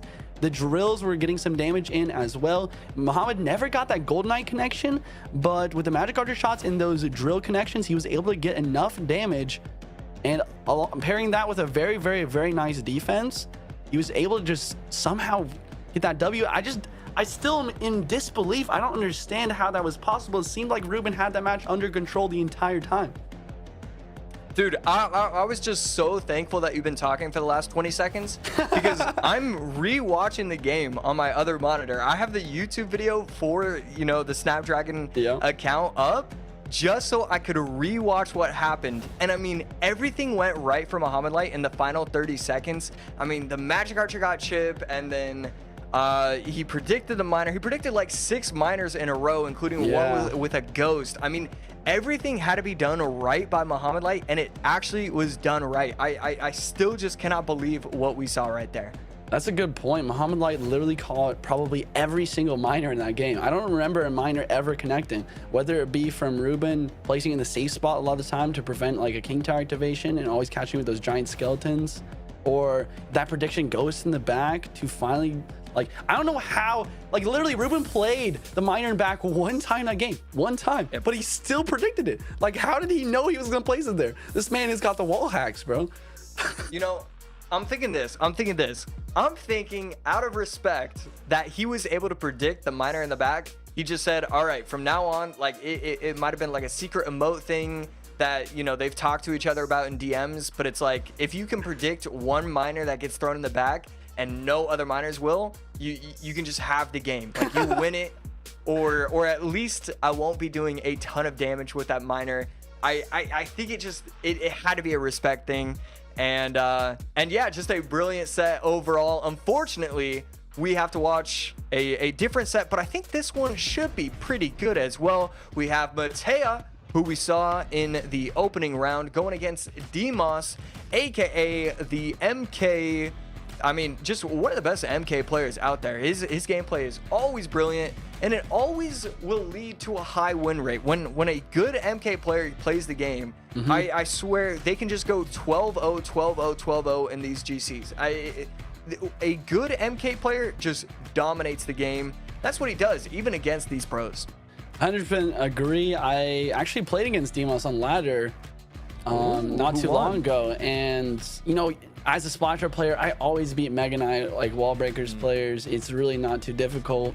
I think the last time I played against him, I did win, but the one before that, he was able to beat me, and I was so upset because I never lose against Mega Knight wall breakers. But you're 100% right. You know, if you're applying pressure in both lanes, you're keeping track of your opponent's cycle and their elixir, there's always outplay potential with that deck, and he's definitely got the skill to pull it off. And then Matea, I mean, we saw his opening round, and I mean, it was a sweep. So not a ton to talk about with Matea. He played well in the opening set. A few slight mistakes in the second match, but it ended up not mattering. He was able to, you know, just recover and able to get that second win. Demos is the player that I'm really excited to see. I see him pop up in tournaments all the time, and he does pretty well, and I always expect him to do just a little bit better. This is his, you know, this is finally his tournament right here, top 8 in the Snapdragon Pro Series. This is when I want to see him really start to play well. Actually, I mean, we've hit the money. All these players have hit the money, but none of these players want to walk away with 500. They want to be walking away with the 1,000, the 2,000, the 4,000, and hopefully Demos can show why he's so great with MK, so great overall. 100% agree. And I'm looking at Matea's profile right now. It seems like, you know, he also plays Mega Knight a decent amount. He also is a big fan of the minor wall breakers with the Magic Archer Tornado, kind of like a Lucas X Gamer style deck. You know, I'm not really sure what deck we're going to be seeing for the first game of this best of 3. I wouldn't be surprised to see some more Monk Phoenix minor control, maybe even a mirror matchup with something like that. I think both players are going to be wanting to come out strong and get that first victory down. But who knows, maybe we'll see a Ruben X strategy where you don't use any champion that first game and you save those overpowered cards for later. Yeah, I mean, I love it. But like, I love it as a strategy in theory. This is one of those strategies that's like, in theory, this could work. I theorized a 2v2 deck. Did you see my 2v2 deck? No, I did not. Okay, so I set my 2v2 deck out, and it was for like lightning and monk bans, and it was a golem double healer. It was double golem double healer. And just everybody just roasted it. They said, you know, you don't have it anymore. You're terrible, blah, blah, blah. You're washed, all this kind of stuff. Ouch. And so some theories sound great. And then maybe they're just theories because maybe you should just be using champions in every deck. You know, you make a good point. You know, but you never know. You never got to try the double healer golem deck, right? Like, maybe it works. Maybe they're the ones that are wrong. Okay, I will say this. Thank you for saying that, because I've just been waiting for one person to support me. I talked about it with Nick. Bro, Nick didn't even support me at all. And luckily with you and also with Demos supporting me, he's going to be running MK, Prince, Musketeer, Wall Breakers. Although, actually, it could technically be Golden Knight, could technically be a champion. Because I'm saying all these great things about champion, and if he's running Prince, he's not even running a champion. But it's okay, it's Demos. He's allowed to do that. Yeah, I think the last card is just simply Mega Knight here, actually. Yep. Not even Prince. Just going to be minor. But you're right, though. No champion here once again. Dimas going to his one-trick deck. Fascinating to see that. Mateja with the Giant Skeleton Roll Giant deck here. I'm trying to figure out who has a matchup right now.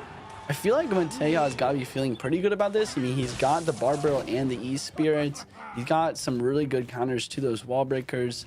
And, you know, unless Dimas can do like I said at the beginning before the match, if he can apply that pressure in the opposite lanes and, you know, keep track of his opponent's cycle to know when to pressure correctly, maybe he can win this match. But if Mateja plays perfectly...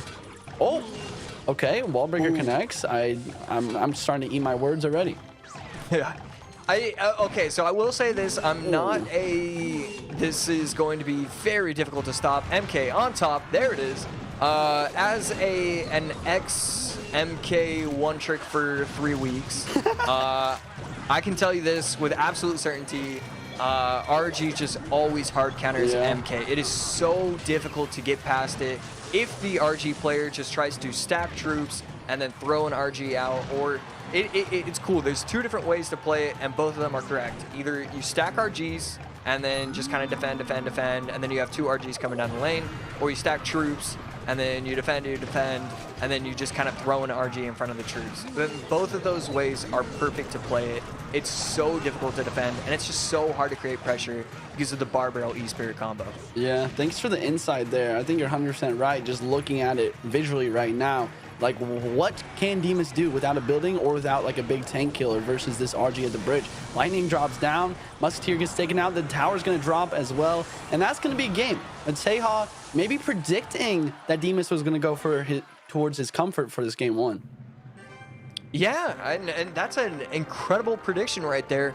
RG is a great game number 1 opener from Mateja, and I feel like this is one of those things where I wish I just had a little bit better of a memory, because I feel like I'm just feeling a strong sense of deja vu watching Mateja's games and just being impressed with his opening deck. A lot of players, they kind of make mistakes with that. This is the second time I've seen a gameplay of him where he opens up really, really strong. And just RG, you only use it twice. That's all you need. Only using the lightning just once. You allow your opponent to play whatever he wants. He's never going to be able to get that much pressure. Even when you mess up a ghost, it's just not enough. One wall breaker getting to the tower every 65 seconds doesn't do enough in terms of damage. It's just a pretty easy opener game for Mateja. And this is, speaking of deja vu, this is the second game of the day where we see a victory with only 2 RGs played, only 2 win conditions played. RG, when used correctly, it's definitely a force to be reckoned with. You know, Dimas just not having the matchup advantage here, or quite the opposite actually, and that's really all she wrote for game 1. You know, it is duels formatting, and look at these decks. None of these cards can be repeated for this next game. Actually, I just realized neither player was a champion, actually. That's fascinating. I had this statement that I was going to talk about for 30 seconds, and I was going to go on and on about, you know, we're 0-2 without champions. And then I looked over to the right and I counted the 8 cards, and none of them were champions. So we are currently 1-2 when not using champions. But it sounds better if you say 0-2. 1-2, that just kind of sounds like you need a 4th game for more proof. This is true. So Monk and Phoenix both on the board for these players. We're hopping straight into the second game, guys. Would not be surprised to see maybe, like I said, maybe a minor Monk Phoenix mirror matchup here. Yeah, and right here, Dimas could be running Mortar, RG, any of the 7 win conditions so far. Still could be Hawk, still could be Drill. I wish I would have started with Mateja, but even then, I still don't even know what he's going with. Big mistake already. Dimas just not popping the Archer Queen ability till it's too late. Mega Knight is going to counter push with a lot more health than it should have. I agree with you. I think that Dimas is probably using RG, actually. Yeah, I was going to say Hog Earthquake, I'm not going to lie. But after seeing the Lightning, definitely going to be Royal Giant here. And then Mateja going back to the Mega Knight. Kind of going to use Dimas' own deck against him here. Miner does not kite this Ghost, so maybe some Bats. Okay, Bats coming down to counter that. But the Ghost can do a lot of damage. Yeah, and Dimas, wow, I mean, this is just I mean, yes, the cards are different, but this is just going to be a flip in terms of how the opener matchup went. And, I mean, just because we switched 2 or 3 cards from each deck does not change the overall matchup. Dimas will have a huge advantage, especially because he's a one-trick with MK. He understands how to get around these kind of matchups, but on the flip side, you are going to be able to pick up pretty easily what you're supposed to do as the RG player. I would assume Dimas has to feel so comfortable in this matchup, and I would assume Matea is probably not comfortable at all. Doesn't want to be here, wishes he chose a different deck. 100%. And yeah, that's a really smart observation you made there. Like, whenever you're playing against the deck you're most comfortable with, you know exactly how to get around it. So, like, for example, like as a Splasher player, even if I'm using Hog 2.6, if I'm playing in Splash Yard, even though it's a crazy counter, like a lot of the time I can know like how to try and break through. But in this situation, not only does Dimas going against his one-trick deck, but he's also going against it with an absolute fantastic matchup. So Dimas losing this would be a big surprise. Right here, Ghost finally getting a little bit of pressure. It will not be able to survive. Ghost is also going to get picked up. So that's a really good MK interaction. But the E-Spirit plus the Giant Skeleton will be able to clean everything up and allow for his Fisherman to take out the wall breakers. I mean, Dimas isn't having a lot of pressure whatsoever, but it just really doesn't change anything. Matea just has no damage whatsoever. And I know you got excited with the mini P.E.K.K.A, but I'm telling you, it can't be done. No chance? You cannot win. You cannot win this matchup. I'm telling you. But mini P.E.K.K.A though. It. I'm promising. All right, I'll take your word for it. Seeing the mini P.E.K.K.A, it's definitely giving Matea maybe a slight, tiny little bit of an extra chance here. Having that high DPS unit as a tank killer for the RG will be useful. Dimas does have that Fisherman to pull those mini P.E.K.K.As in though. So that was definitely probably something we're going to see later on in this match. Overall, this is a lot closer than that first game that we saw, though. I'm trying to stop myself from acting like a diva, so I'm just not saying. Oh my goodness, it could change it. The mini P.E.K.K.A. Oh, you were right. The mini P.E.K.K.A doing its best. You know, the biggest thing there was the mistake from Dimas, though. He plays that E-Spirit a little bit too early. Mini P.E.K.K.A takes that out. Wasn't able to kill his wall breakers. And now Matea with the damage lead here. He's pressuring everything in the bridge. E-Spirit will connect this time. Ghost is taking the miner out. Wall breakers does get taken out by the log. And there's an Archer Queen placed high here. Wouldn't be surprised to see a lightning on top of that. No, he decides not to lightning and goes for his own Archer Queen to build up a push. You know, Dimas goes for the RG now, but Matea is going to be back to another mini P.E.K.K.A. Fisherman's down to pull the potential mini P.E.K.K.A. E-Spirit for those bats. RG is popping away here. 2 big shots. Damage lead. No, 3 big shots. Huge damage lead from Dimas here. And 30 seconds left. Is looking like Dimas is in a good spot. See if Matea can make something happen. I'm sweating bullets right now because I don't promise things lightly. So right now it's 1329 to 937, 400 HP separating a win and a lie from myself. Wall breakers on the left, not going to matter for Dimas. He's fully okay with taking that damage. It does not matter. Can the Archer Queen hit the tower? It does. 814, 756. I mean, this was not the cleanest game. Oh my goodness. All right. I'm not a liar. I'm a truther. And Dimas will be able to take game number 2. A great game. I thought that wall breaker just might connect to the end there. Not enough time. Dimas just barely going to eat that victory out with the RG. Let's hop into some replay here. And this is where we saw that mini P.E.K.K.A come out. This is where I gasp in disbelief, thought that Matea might have a chance to win this game when I saw that. And here's that big connection on the right hand side with that E-Spirit getting taken out by that mini P.E.K.K.A. Imagine if that mini P.E.K.K.A got that shot. Imagine, the game would have been crazily different. I know. I mean, I really thought it would. I mean, I really thought it was going to connect right there. Dimas, I mean, Matea has to have all the momentum right now. It doesn't matter that it's 1-1. In reality, both players are thinking, well, I mean, you have player blue, aka Matea, thinking, okay, I played a great game number 1. Game number 2, I gave myself opportunities to win. And sometimes in bad matchups, that's all you can do. Demas on the other side, game 1, I didn't play all too spectacularly. Game number 2, that especially could be said, mistake after mistake.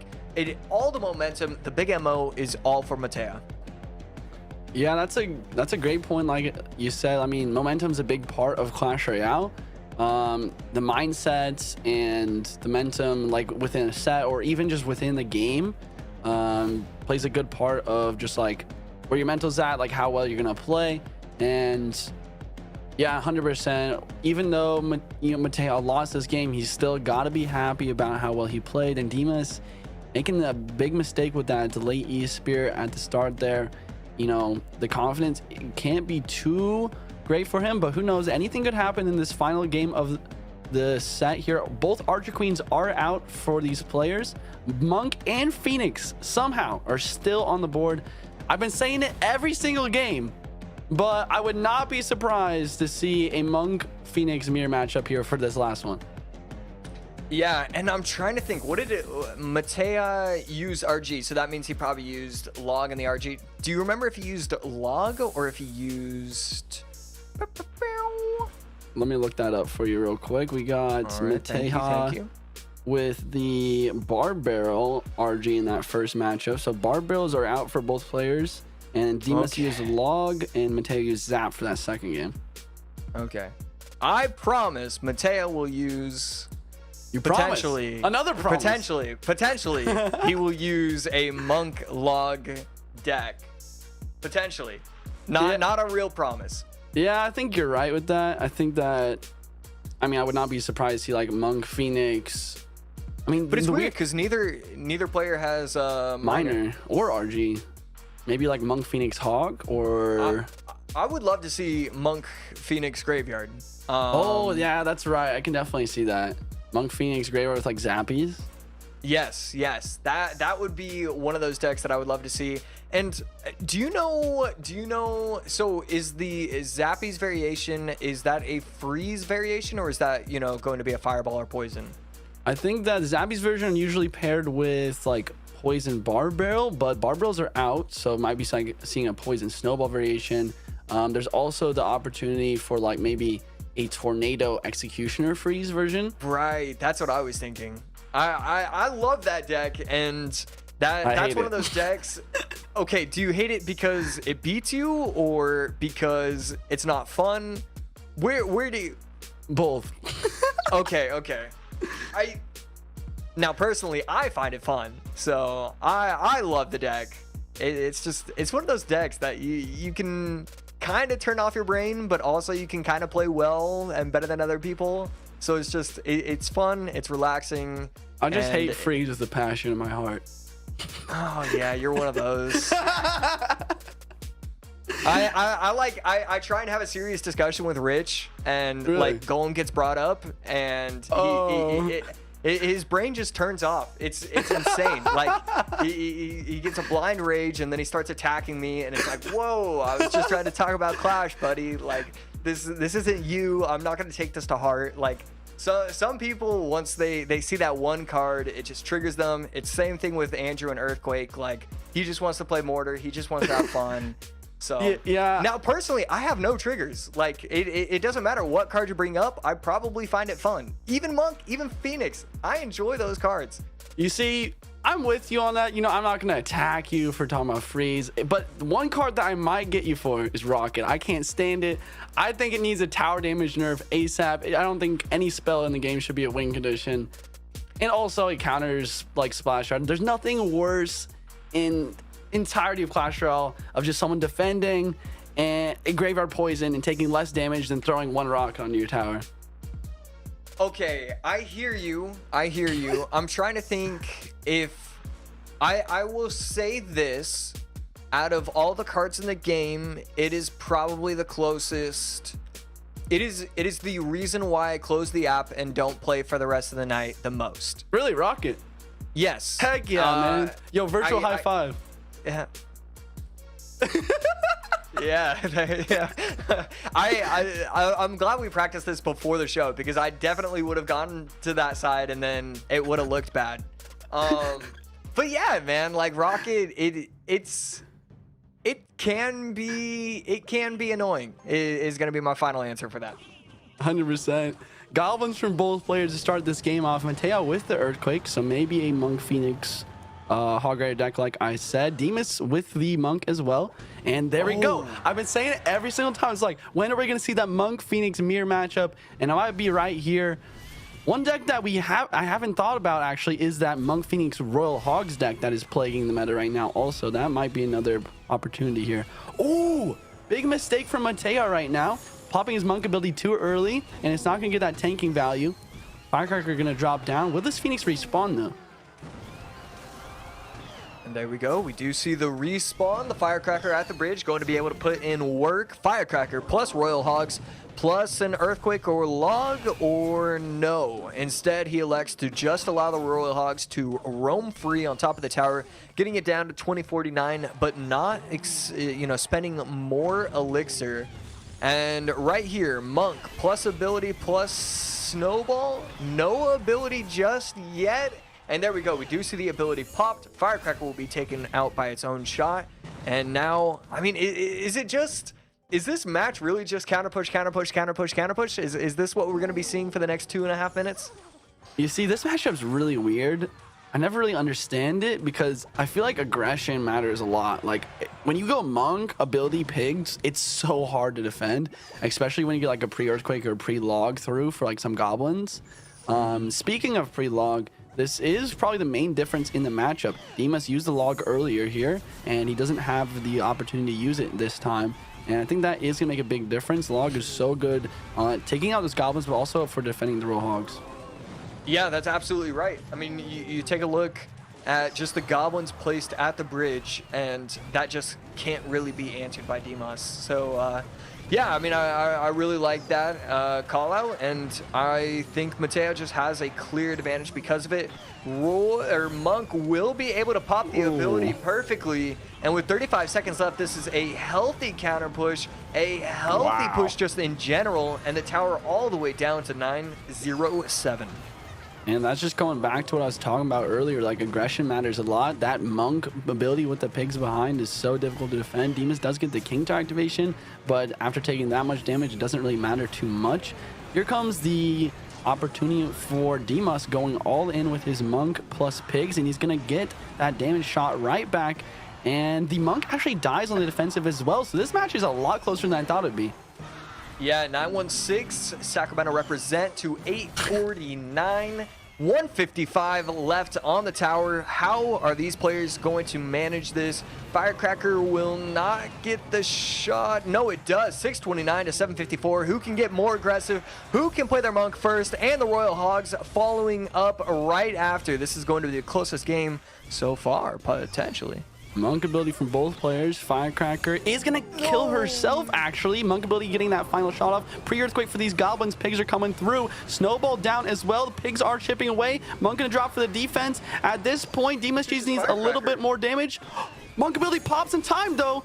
Will Mateo be able to counter push well enough, or is this game going to be over?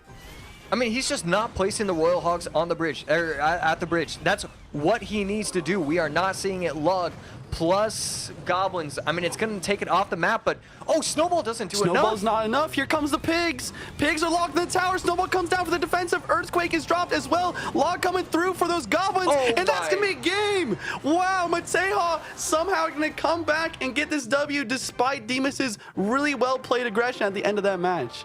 I mean, that Monk got the ability just in time. I hope that we get that replay right there. I want to see it. No, it's the wrong game. I know. That was a great game, though. Don't get me wrong.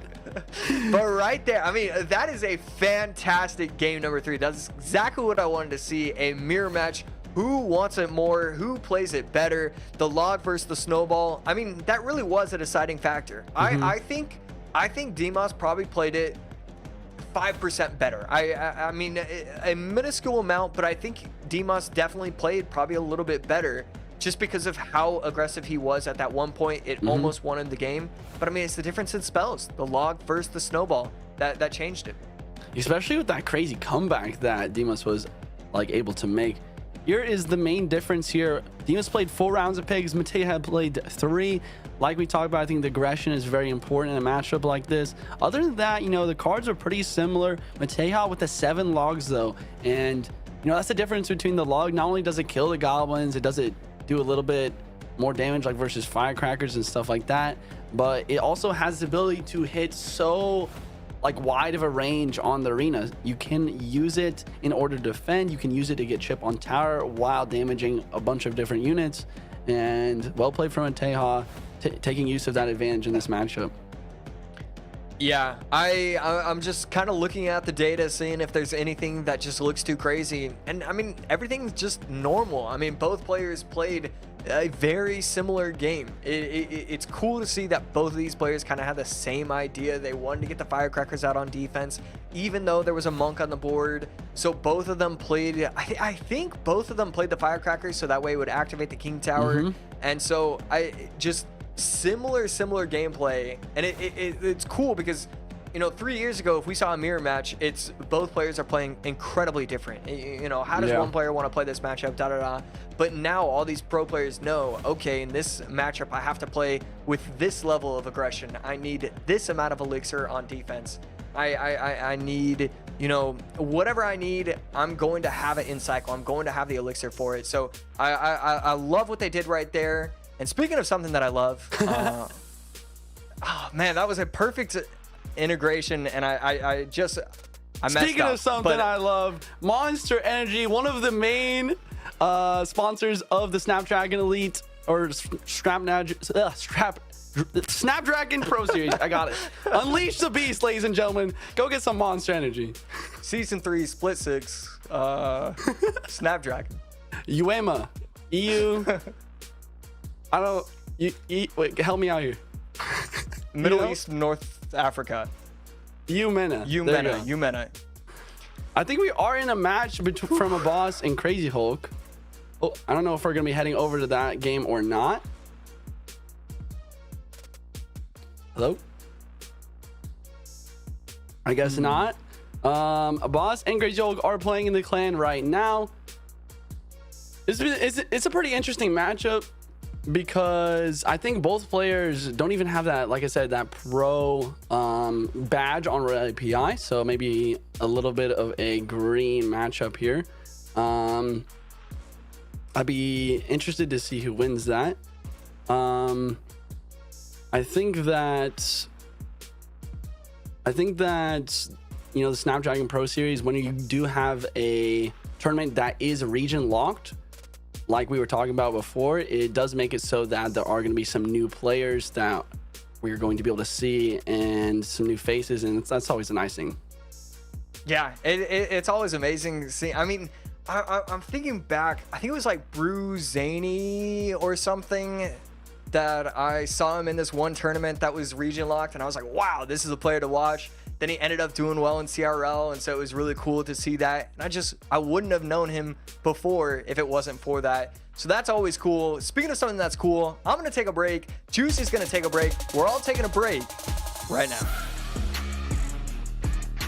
The Snapdragon Pro Series is brought to you by Snapdragon Elite Gaming, Monster Energy, and DHL.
fresh map, get lost now with no extract. Like, look, that's all me. Got my number, don't call me. We eating up, that's all beef. You freezing up, that's y'all's team. Cause we don't really lose no more. All about heating up, leaving that cold. You can see me eating up, killing that show. I ain't about giving up, no.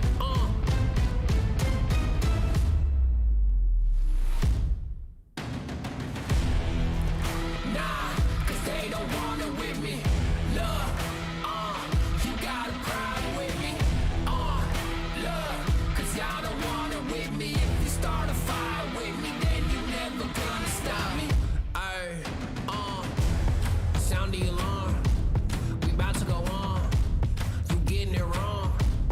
Time to go off. Can't hold us back. Truth hurts. You The always. Snapdragon Pro Series is brought to you by Snapdragon Elite Gaming, Monster Energy, and DHL.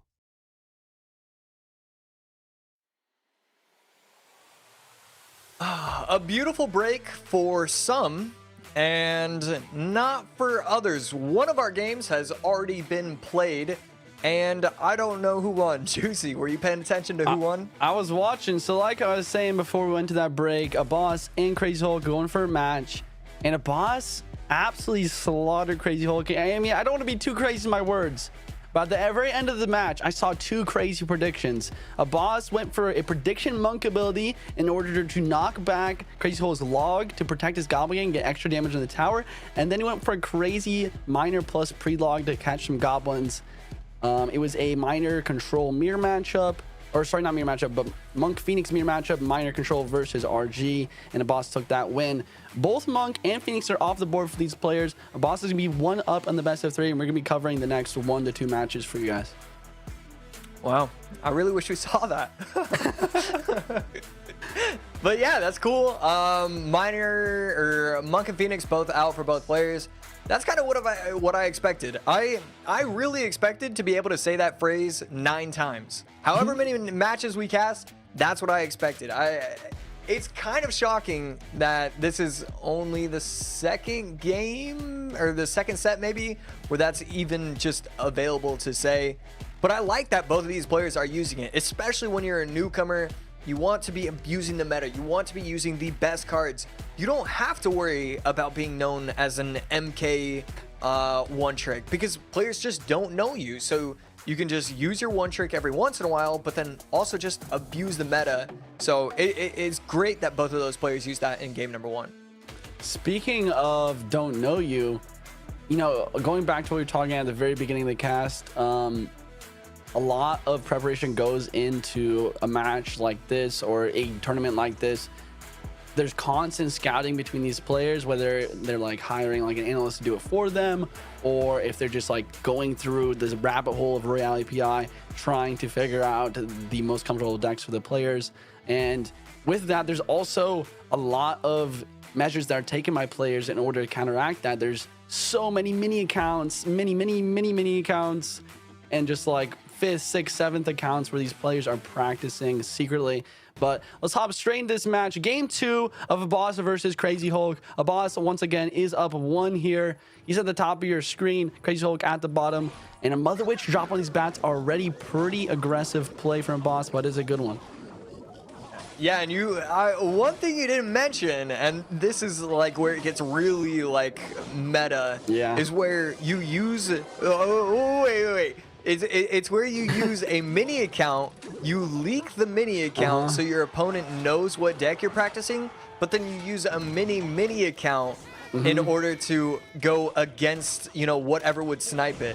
And I know this is a thing because my team did this every once in a while. Sometimes Immortals, like we would use 2v2 decks or 1v1 decks where it was obvious that it was us, and then we would come out with something completely different. It is so cool to see what levels players will go to. And this is a scary push. I don't know what a boss is going to be able to do. This might just be over. Yeah, Mega Knight Bat's going to swarm this left-hand side tower. That tower is going to drop. I don't know, maybe a boss was just a little bit too aggressive with his lightning. I think it's also, you know, worthwhile to be said that his Mega Knight placement was very poor. A lot of time when, or not his Mega Knight, but his Skeleton King placement versus the Mega Knight was poor. A lot of the time when you are defending a Mega Knight, you want to wait to play your troop in the middle to allow both of your towers to help out. And because he played it so high, those bounces were just absolutely able to swarm. And that's going to be game over already. At this point, if a boss came back and won this game, it would probably be the comeback of a lifetime. Like, I'd be very surprised. I just don't think that can happen. You know, there's something about these MK decks where if you just... It is one of the strongest decks in the world at just... You don't have enough elixir, I'm going to take your tower because you just can't stop this push. It really is crazy. Again, with the deja vu, but do you remember who it was in the World Finals where they just won in like 8 seconds with their MK? Oh. They only had like Fireball and Cycles, so the MK was able to run rampant. I think Lucas was the one on the butt end of that, but I don't remember who did it to Lucas. Right. Yeah, but I definitely know what you're talking about. Yeah, Mega Knight is definitely a deck where it's just like one mistake, one bad cycle, maybe a little bit too low on elixir, and a Mega Knight plus some bats will definitely swarm your tower in no time. I think the other part of that is just the other support cards in the deck, like Wall Breakers, and especially like Wall Breakers is a card where it's very difficult to count for counter for an even elixir trade properly. And when you're using Wall Breakers to force out those negative elixir trades, you can always then force out certain cards to get even more value and get more positive trades for your Mega Knight and your Prince and stuff like that. But that is going to be a game, and it looks like Crazy Hulk will take game number 2, so we are going to be forced to a game number 3 here. And fascinating to see, for the first time today, Mega Knight Wall Breakers actually beating a Royal Giant deck. That's right. Oh my goodness, I didn't even recognize that, you know, that is what we were witnessing. But that's absolutely correct. The one way to beat RG is to have such a strong start where your opponent just never plays it. That's technically a very effective method. We see right there a boss with 22.5 elixir leaked. That is the sign of somebody who gave up at the very end. And yeah, for good reason. I mean, Crazy Hulk with a phenomenal start to it. It really just comes down to one mistake. MK jumps on the zappies. The SK gets placed way too late. And the game is over just like that. And like you said, 0 RGs played from a boss. Crazy Hulk, he also did a great job of using his Archer Queen to force out lightnings. I think that's another big thing that happened at the end there. Just getting that negative elixir trade, but also just like forcing that 6 elixir card to come out in single elixir when Crazy Hulk was already up elixir. That's what kind of allowed him to also be able to go with that Mega Knight Bats at the bridge. You know, we talked about momentum. A boss, he did have a very fantastic game 1. I know we didn't get to see it on the live, but after a performance like that, to losing a matchup like this, you got to be putting yourself in a pretty rough spot, like mentally. We'll see if he can bounce back or not. Yeah, and okay, so who... I mean, it's always so cool to see brackets, and I'm going to take a look at the bracket right now just on my other screen, because when you start off 1-0 and then you lose a heartbreaker in game number 2, where you just... Usually it feels like each set you can just kind of give away a loss when it comes to like, oh, you know, matchup, or I didn't play perfectly. But when you just throw away a match, it just weighs on you so mentally. And it's just so interesting to see what players recover, what players don't. And also just the difference between when a pro player throws away a match and when a semi-pro, or, you know, a newcomer to the pro side of the game, when they throw away that match, can they recover? Can they, you know, have the composure to be able to come back, use the right deck, use the right champion, use everything correctly? And a lot of the times it doesn't work out. So I'm hoping that's not going to be the case, and a boss is going to be able to recover and just make this a brilliant game number 3. Here we go, game number 3. A boss at the top, Crazy Hulk on the bottom. Looks like a boss is potentially using maybe some mortar control, or no, he has the Wall Breakers, so probably actually a drill deck from a boss versus Crazy Hulk, also with the drill. Beautiful counter activation from Crazy Hulk here. Only able to happen there because that Valkyrie was distracting the left side Princess Tower. Great awareness of that. Yeah, this is just going to be the Inferno Tower drill deck. And Crazy Hulk on the other side just going to be using the drill giant skeleton. So two established decks, and the deck up top not going to be abusing a champion as far as I know. No champ at the top from a boss. I think the biggest difference here is the champ for Hulk. He's got the Golden Knight. One Golden Knight dash could spell a victory for him and a defeat for a boss. The other difference here is the boss does have the big spell though. So if a boss is able to defend well, and he has got the cards for it, he's got the Valkyrie, he's got the guards.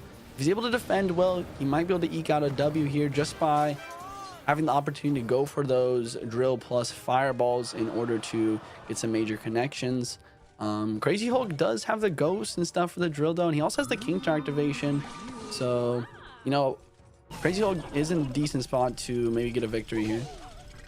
Yeah, it's going to depend a lot on how he defends these drills, but also just, wow. Speaking of defending the drills, he does not. No answer for the tornado with the ghost. He was on top, not going to fully work. Just kidding.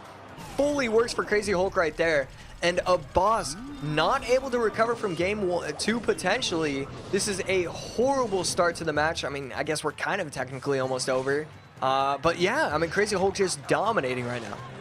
Yeah, beautiful plays all around defensively, but on offense, that Ghost plus Tornado to just one-shot the guards as well as kill that Dark Goblin is beautiful. And that King Tower activation coming in clutch once again as well, just really helping out versus the wall breakers. Golden Knight gonna dash into nothing here just to keep that Golden Knight alive. The front tower getting a lot of value, and this is a matchup where it's possible for a boss to come back. It's definitely not over quite yet.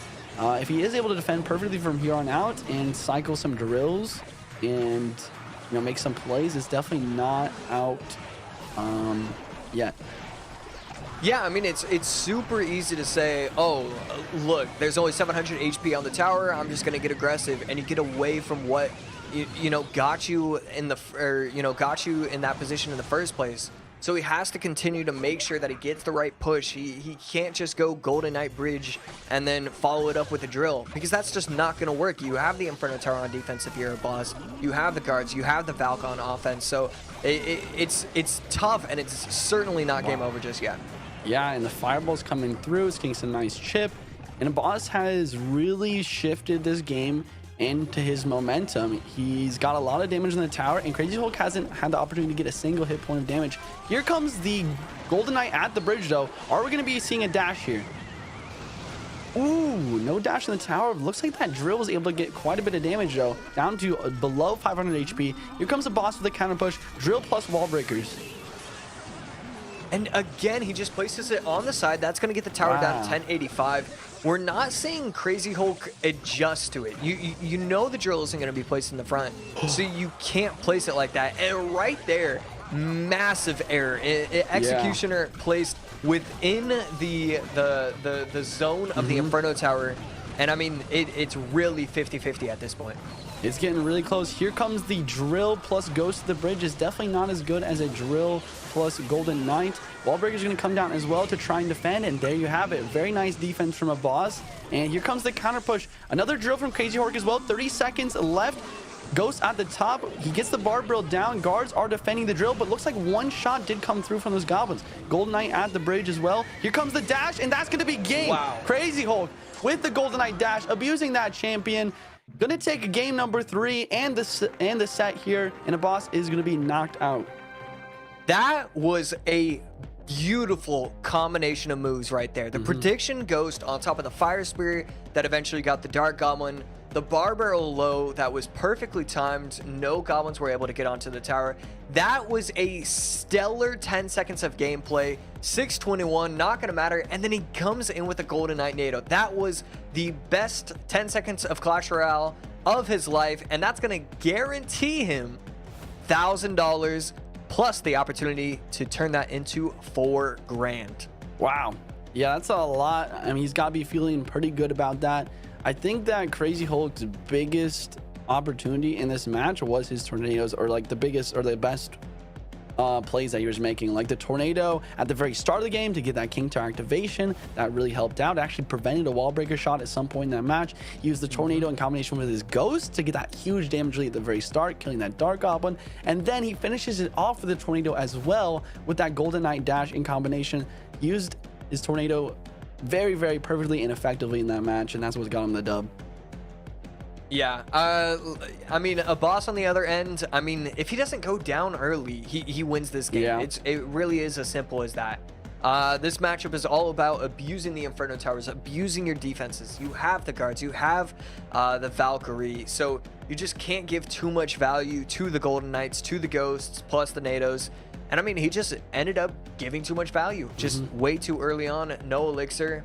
And one thing I will mention is he gave up that Ghost NATO play that got his tower down low. I kind of like that he went aggressive opposite lane. He was trying to get a little bit of pressure, trying to just take back some of the damage. He didn't just fully panic, and he didn't just throw the game away. I thought it was a great job of recovery on a boss's end, just to make it a battle, make it a game, make it enjoyable for everybody to watch and for himself to play. He can feel good about a lot of that game and a lot 100%. of that set and a lot of this tournament, and just have a few things that he needs to work on.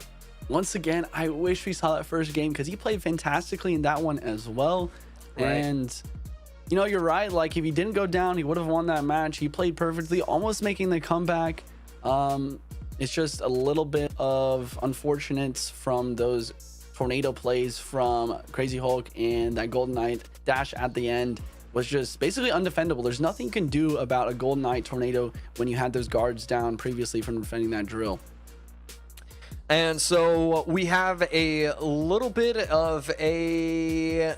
Dang it, I didn't get it out on time. I was trying to figure out how to phrase it. But basically, I heard in my ears who the next players were going to be. A little smile appeared because it's going to be Dark Angel versus Doom. Two of my favorite players in the game, and Doom actually might hold the record for one of the worst win rates that I've seen. I mean, look at that. A #1 finish on ladder, but only a 54% win rate. That is kind of incredible to witness right there.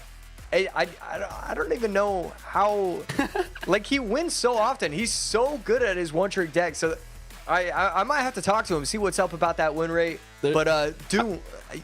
I think there's like two things that could be happening here. Number one, you know, it definitely could be, like you said at the start of the cast, like maybe the first 20,000 games he was just a noob. Maybe he wasn't a pro at the start. And I think the other thing that might be happening is, you know, he's a lava player, bro. It's the Phoenix meta, bro. Like, he's probably losing every game right now. See, and it just doesn't make sense. You should be able to fit Phoenix in your lava deck, and it should work. And it's just, that's not the case. It's too strong on defense. And so it just, although I will say, lava players, even more so than Golem, even more so than Golem is literally the only one I'm thinking of, just because it's those two tank decks that always complain. But I mean, they complain about every meta. So, like, we can't use the meta. We can't use, you know, one of the new cards.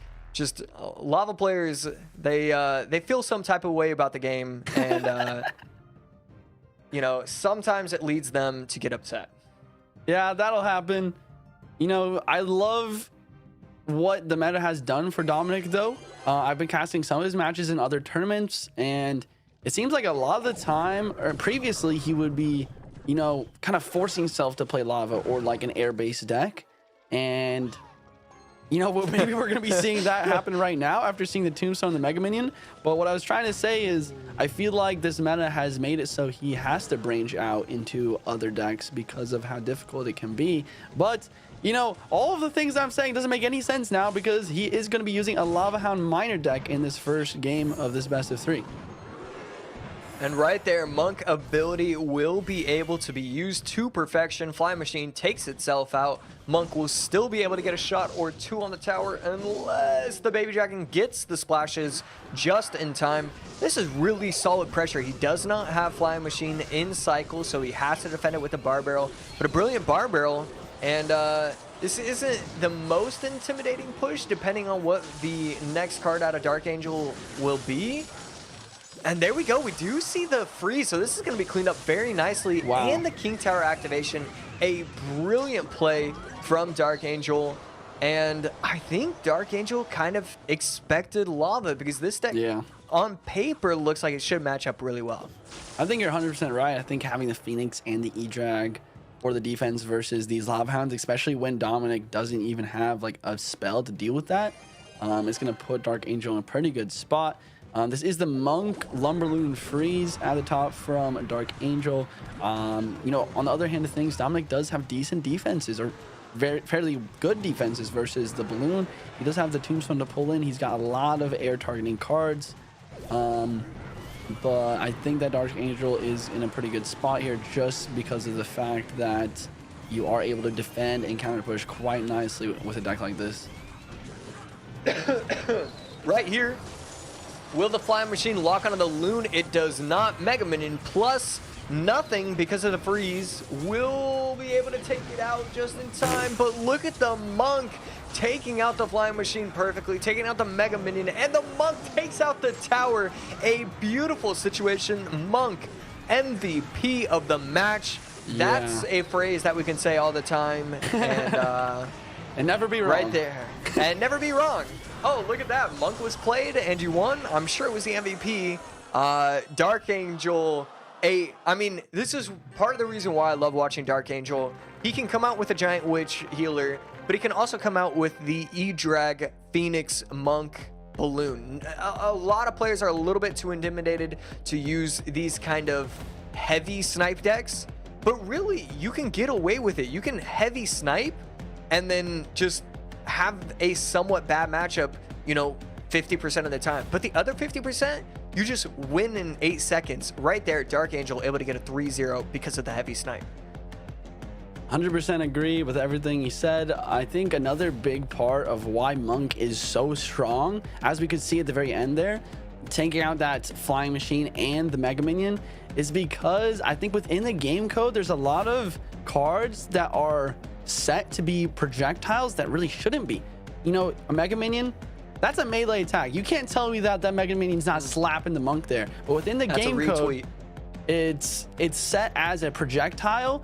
The Monk should not be able to deflect those shots. Same thing with Barbarian Barrel or Log or even the Heal Spear. Those are all cards that get deflected by Monk, whereas they probably shouldn't be.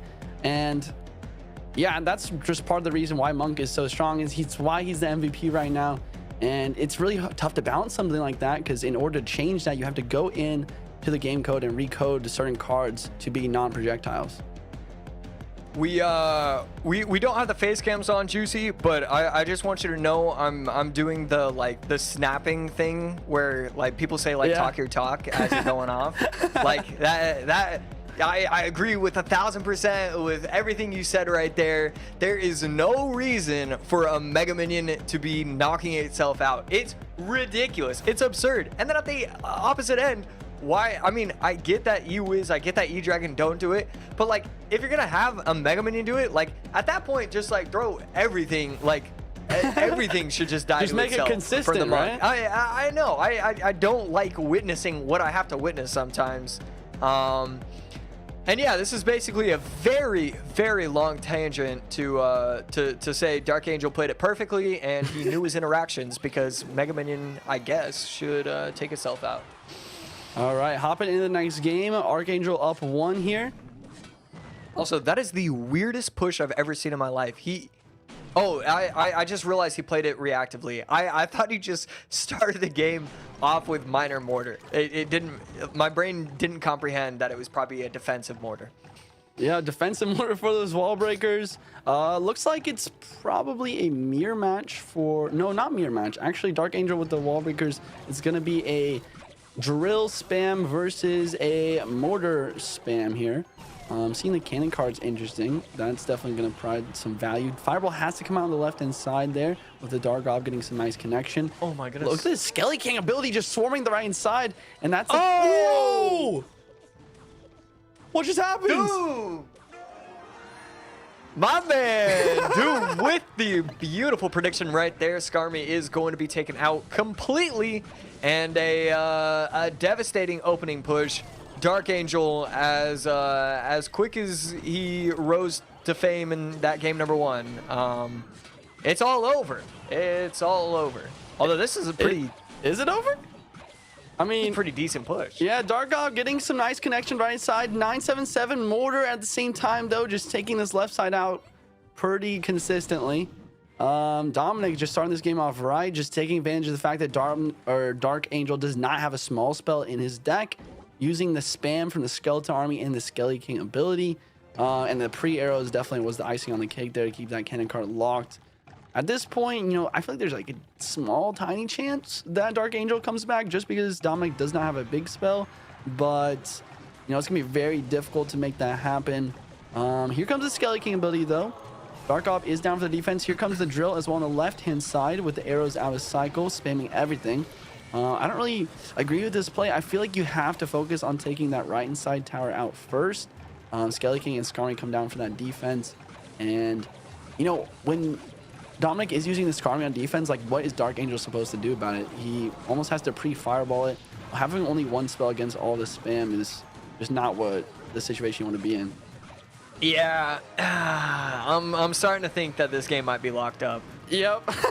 I would agree with you. King Tower is at a measly 1949.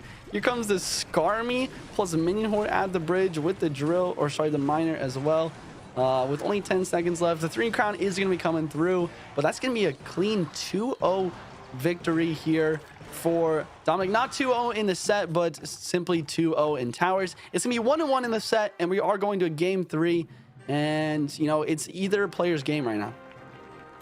I have to say, like, I get for morale what Dark Angel was doing, where he's like, I'm not going to be 3 crowned. Also, just a beautiful prediction right there from Dominic. But I hate when players don't give me the 3 crown. Like, you know the game's over. There's 17 seconds left on the clock. You don't need to keep defending. Like, let's wrap this up. Let's get to the next game. Sometimes, I mean, I get it though. Sometimes you need a victory. It doesn't matter how you get it. And sometimes that victory is holding on, only losing 2-0. And that's what he did.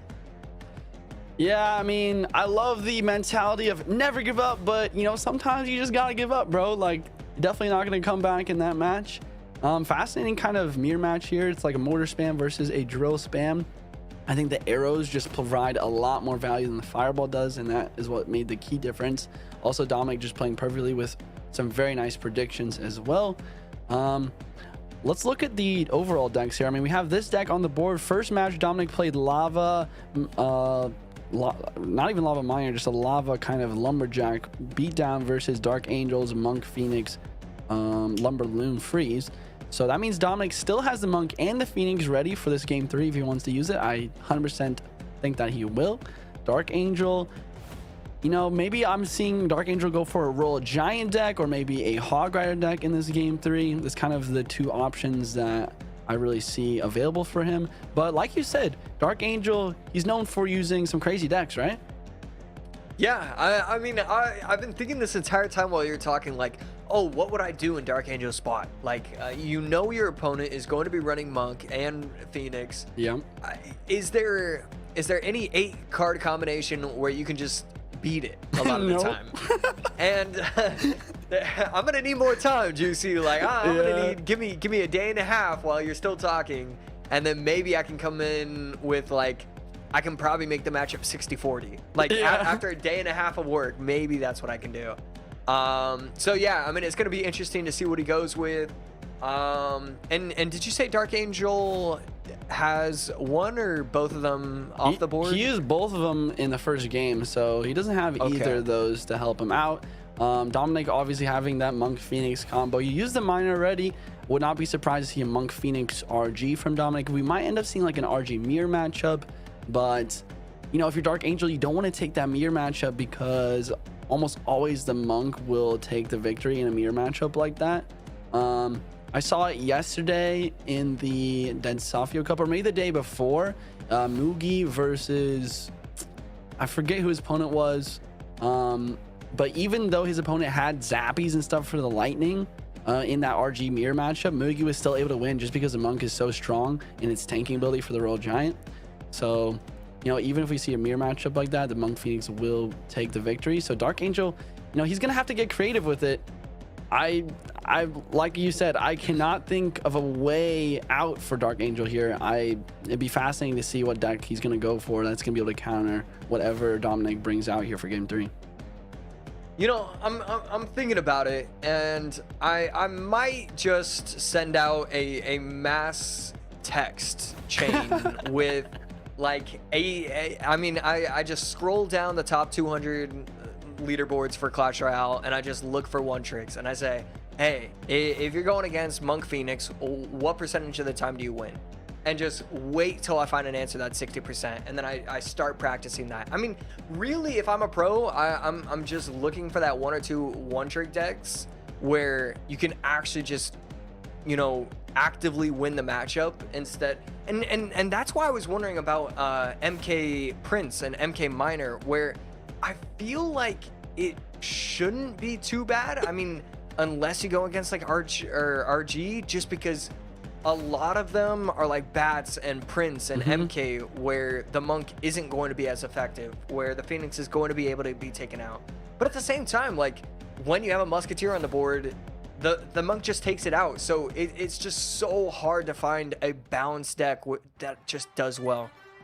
Yeah, just once again going back to that idea that the Monk maybe deflects a little bit like cards that it shouldn't in certain situations. It's really hard to find the deck that is well-rounded that doesn't allow that Monk to get value. Here we go, hopping into game 3, Doom versus Dark Angel. Monk in the back, and Dark Angel's got the Inferno Dragon. I like this play. I think Inferno Dragon and Inferno Tower is one of the only cards that can do a decent job at countering the Monk, just because even with the ability, it does heat up and do quite a nice job of taking those Monks out. Yeah, right there, Inferno Dragon takes it out beautifully. And so, to the surprise of no one, Dominic opens the match with Monk and Phoenix.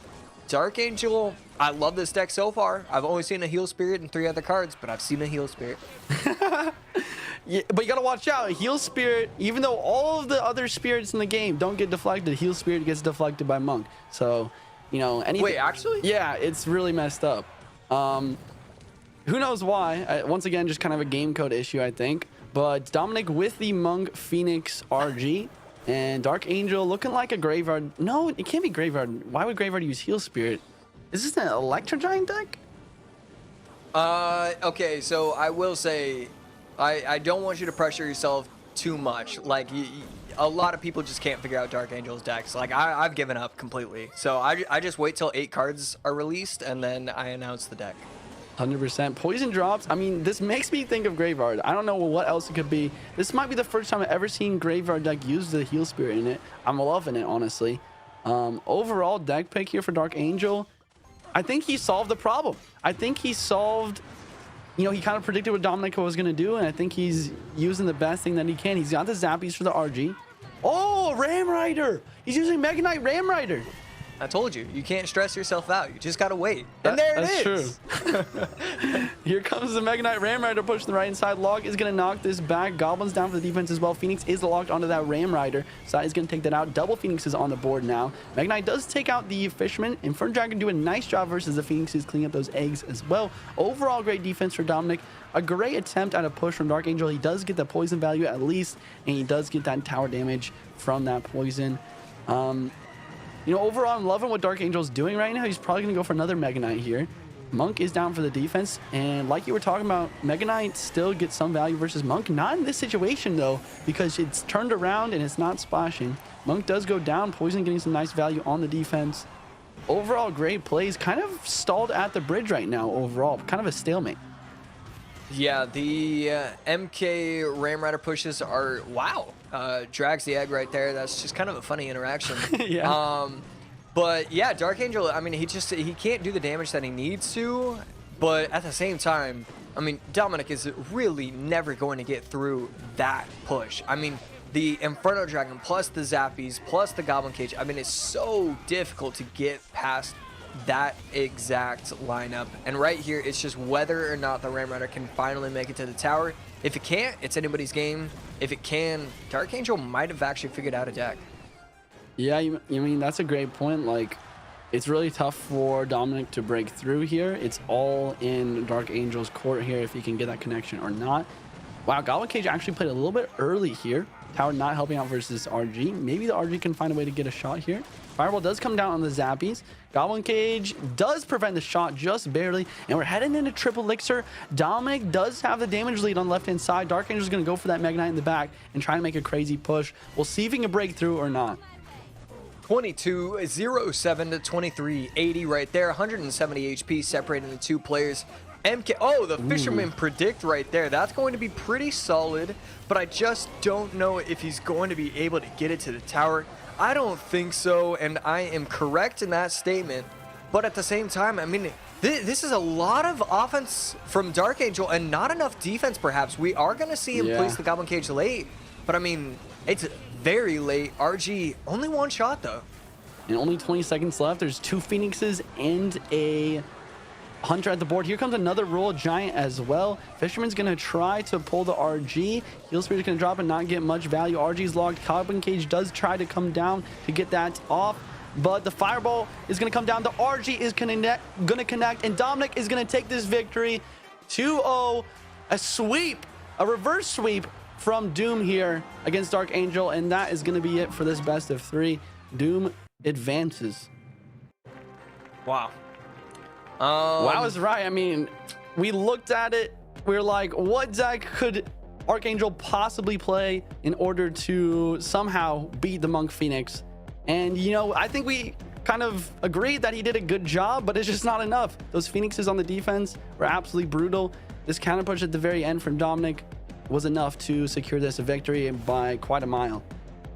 You know, I'm fighting the urge to start whining, because like I really thought that deck was going to be great, and it never had a chance apparently. Like all the hype to it, and it's like, oh, you know, triple elixir, it's anybody's game, and then just RG made it to the tower. Hunter stopped it in its tracks. Monk got way too much value. I mean, it is so deadly, and it was brutal, because Dark Angel 100% like celebrated the fact that he got this matchup, and it's like, okay, this is exactly what we were looking for. I can't get too aggressive. Inferno Dragon on top of the RGs, and then just it didn't matter. I mean, Dominic has no reset except Fireball, and it just doesn't matter.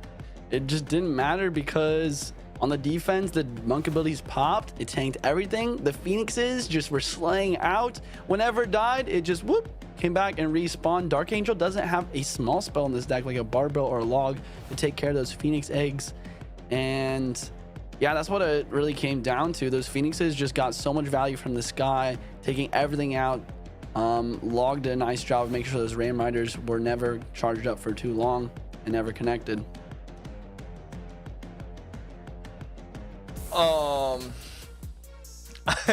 There we go. I was looking for my face and I found it. So what was that I heard in the mic? Here we go. First shout out for DHL. This one is nice. Here it is. And I'm not gonna say the entire thing because it's too hard, but I'll definitely say it. DHL. Win $100. Okay. Go sign up, guys. Yeah.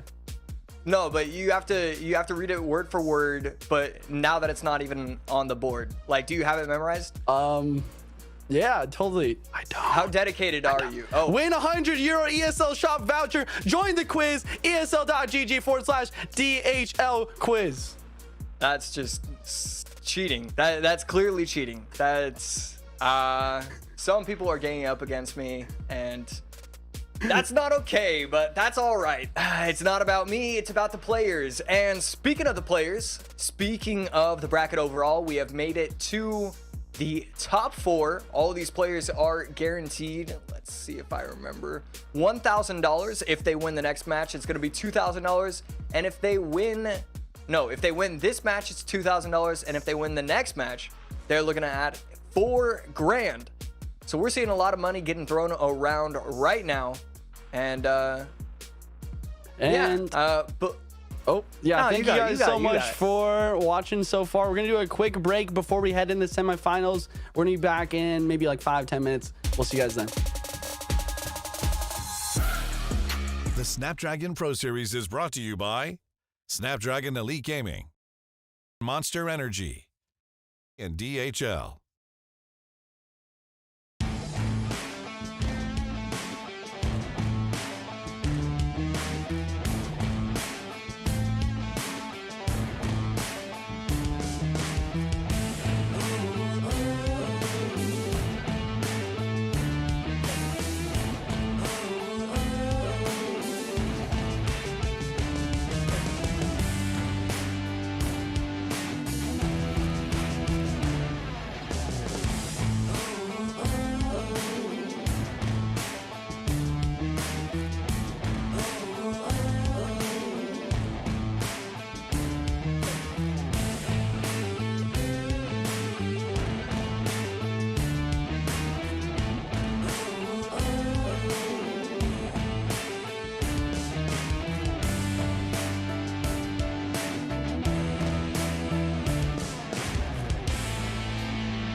Welcome to the place where dreams come true, where everything you want can be yours, if and only if you're willing to work for them, you're willing to hurt for them, but most of all, you're willing to be first for them. Ha!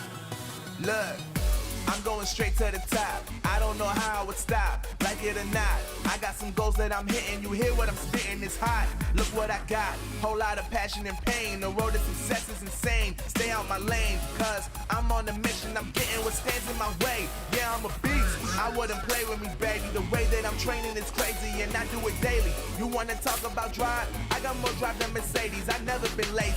I'm in the room, it's a red alert. You wanna compete? Well, get better first. I got 10 toes in the dirt, push through the hurt just to show them my worth. I'm the best.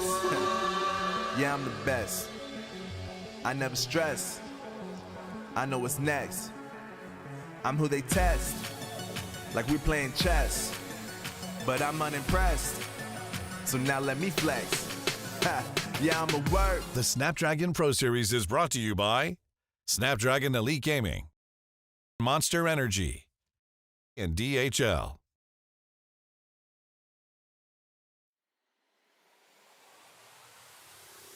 And we are back. We have made it to the top 4. We are ready to go in the Snapdragon Pro Series Europe and Middle East North Africa Season 2 Split 2 tournament today. Wow, you locked that title in. Good stuff, bro. In the semifinals, I think, like you said, is everyone guaranteed at least $1,000 now? That's right. Yes, $1,000. If they win, they get that $2,000 guaranteed. If you win the grand finals, you get that $4K. Let's take a look at the bracket right now. And here it is. We do have Matea going against Molite and Crazy Hulk against Doom. Matea and Molite, both of those players obviously so much about them, so much information, incredible players. But on the opposite side, I mean, Crazy Hulk, I mean, he's gone against Surgical and a boss. So technically, when you just put the paper, you know, you put the name to the paper, he hasn't been going against those tier 1 players just yet. So, I mean, wow, that's crazy to say tier 1 when I'm talking about Surgical. But I'm talking about, you know, The just tier the one. recent, yeah, the recent tier 1s. He's finally going to get tested with Doom, so that's going to be incredible to see. And then, I mean, it's Mo-Light gameplay.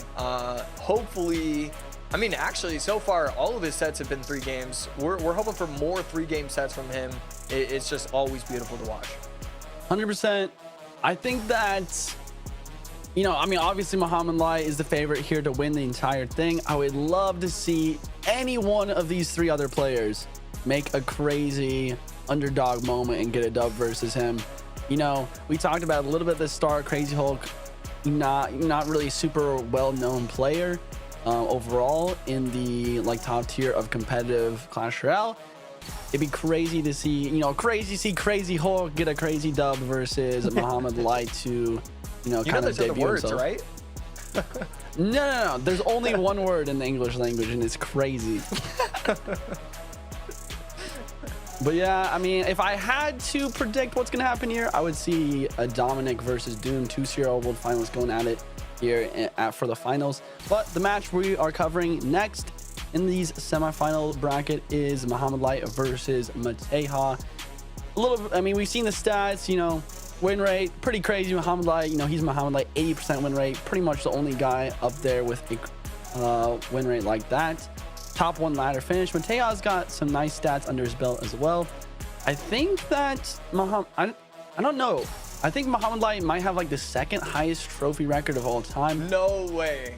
Okay. I was literally waiting for you to stop so that way I could test you on whether or not 8946 was like the best trophy count ever. Do you want to say like what your answer is? I think it's the 2nd. I thought there was someone that hit 8960, maybe Mugi. I'm fairly certain that he is 2nd to Anaban, Oh, really? but I might be lying. I'm fairly certain he's 2nd, but I have no idea who has the highest amount. But I think it's Anaban. I'm not gonna lie, I'm looking up right now because I'm so curious. Okay, I was looking it up too. Okay, you look up Anaban, I'll look up Mugi. Mugi's highest trophy record is 8,900, so 40 below Muhammad actually. Okay. Anaban has 85 accounts, so it's kind of difficult. Oh, yeah, I just checked Mugi's 2nd account. He's got 8932, but he's still 10 trophies below that. Okay, well, the 3rd Anaban account that I checked had a PB of 5020, so I'm officially giving up on this, and Yeah, it Muhammad might just Light- be number 1. Yeah, it might for just be Muhammad number Light. 1. I mean, he's number 1. Like, of course he's number 1. I don't even know Yeah, why I but that's doubted no him for a fun. second. Yeah. I just want like a little bit of mystery in my life. It should have been obvious. Yeah, and that's kind of how a lot of these tournaments go. It's just like if Muhammad Light, if you see his name in the bracket, it's like, oh, well, he's gonna win. I would, like I said, I would love to see an underdog story here. I just want one of these players. I'm rooting for them. I want one of these players to just knock him down and push him into that third and fourth place match later. But I just don't see it happening. You know what? I'll say something crazy. All right. I don't think he's gonna win. Really? Yes. And so here's the reason why. Number 1, it's because I'm going against the grain. I kind of want to see something different. But number 2, I don't know if I've seen him struggle in a tournament this much. Yeah. AKA just a game 3 twice in a row. So I think this means he's done. He's finished. Tournaments no more for Mo-Light. This is probably not the case. But and- imagine you're right and you make the prediction of the imagine. century. Oh my goodness, I'm sick. That could be me. This could be your moment right now. Okay, looks like Bar built the bridge for Mo-Light, E-Drag as well. Looking like that Lumberloon freeze deck that we saw from who was it just a second ago?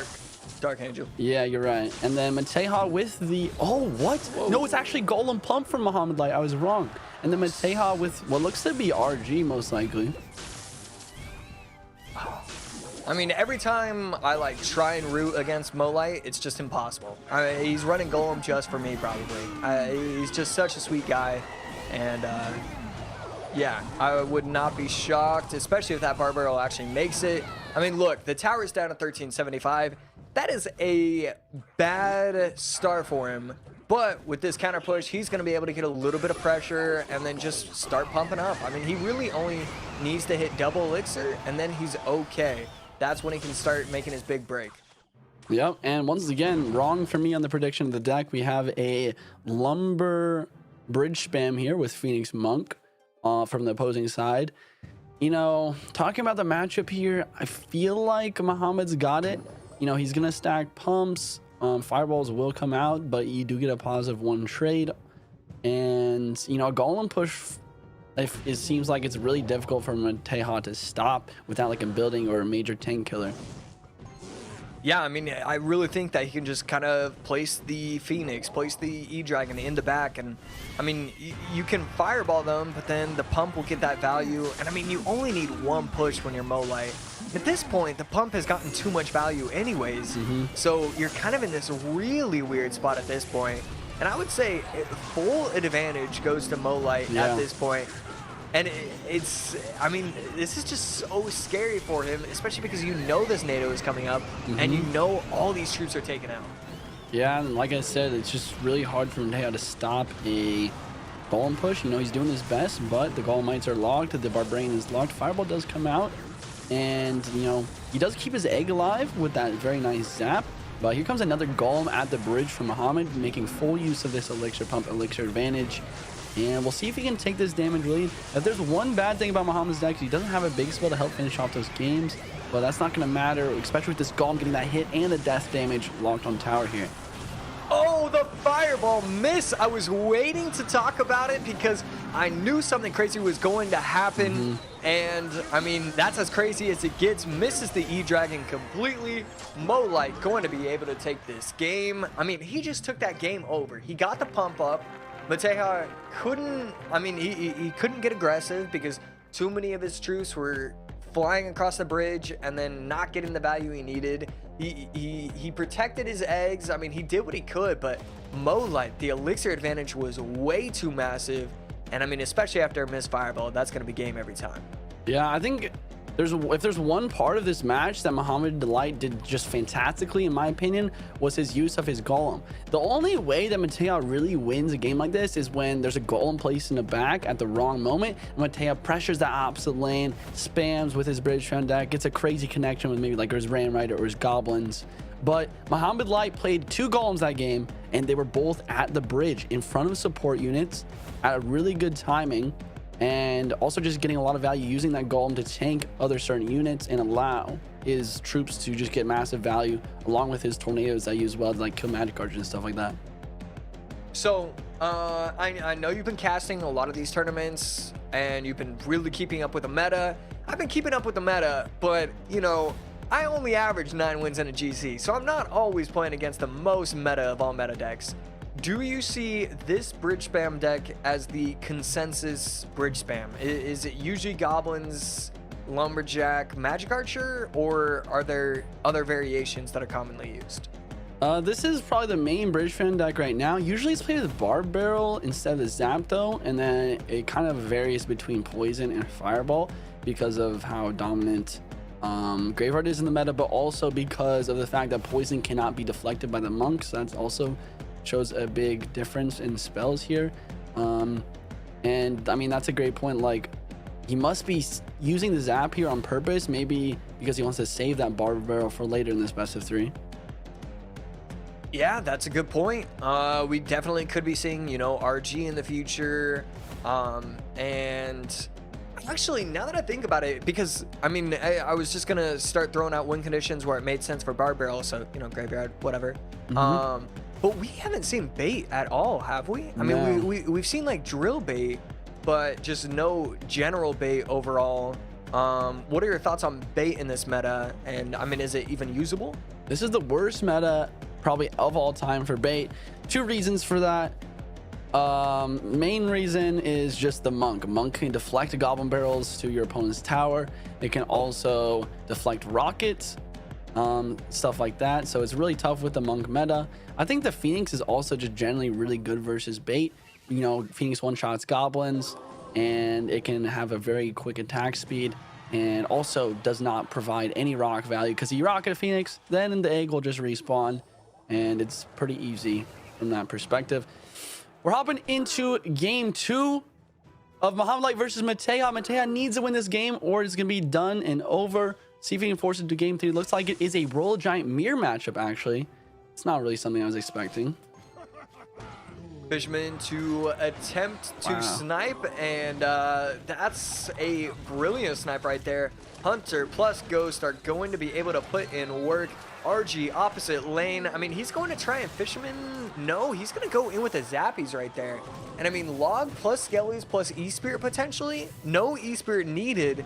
That RG is super healthy, and that Fisherman, I mean, it's going to be able to whack away from the RG, but RG gets the tower down to 1459, and look at the left side, 1930 as well.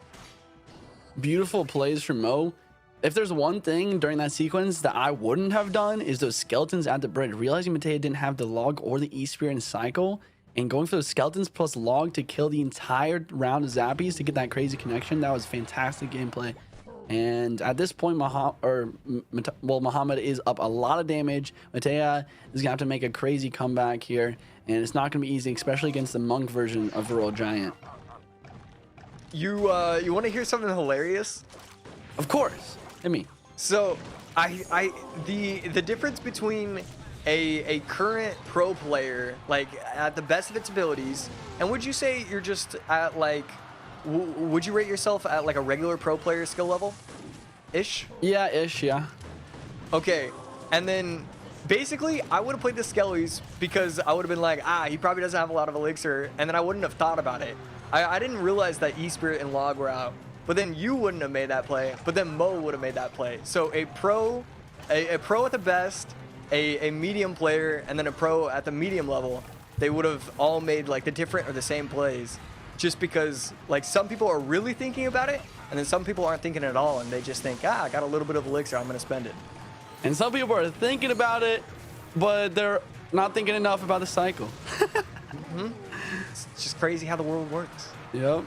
And we're hopping back here. I mean, Mateo has a crazy push right now, but, you know, the Fisherman's down. The Log rolls through on the Zappies. He does miss one of the Zappies. Fisherman's trying to pull this Hunter. Monk's going to come down here. And, you know, Fisherman just getting a lot of value. RG just gets one shot, but it's not enough.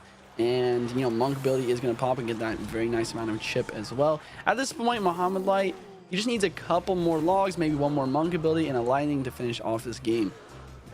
Yeah, I mean, no giant skeleton for him, but not really a problem. I mean, the Fisherman plus the Hunter have been putting in a lot of work, and just the Monk play and just the overall play in general. I mean, now that he has that comfortable lead where he can just kind of get away with defending and using Monk on offense every once in a while, wow, gets the reflection right there.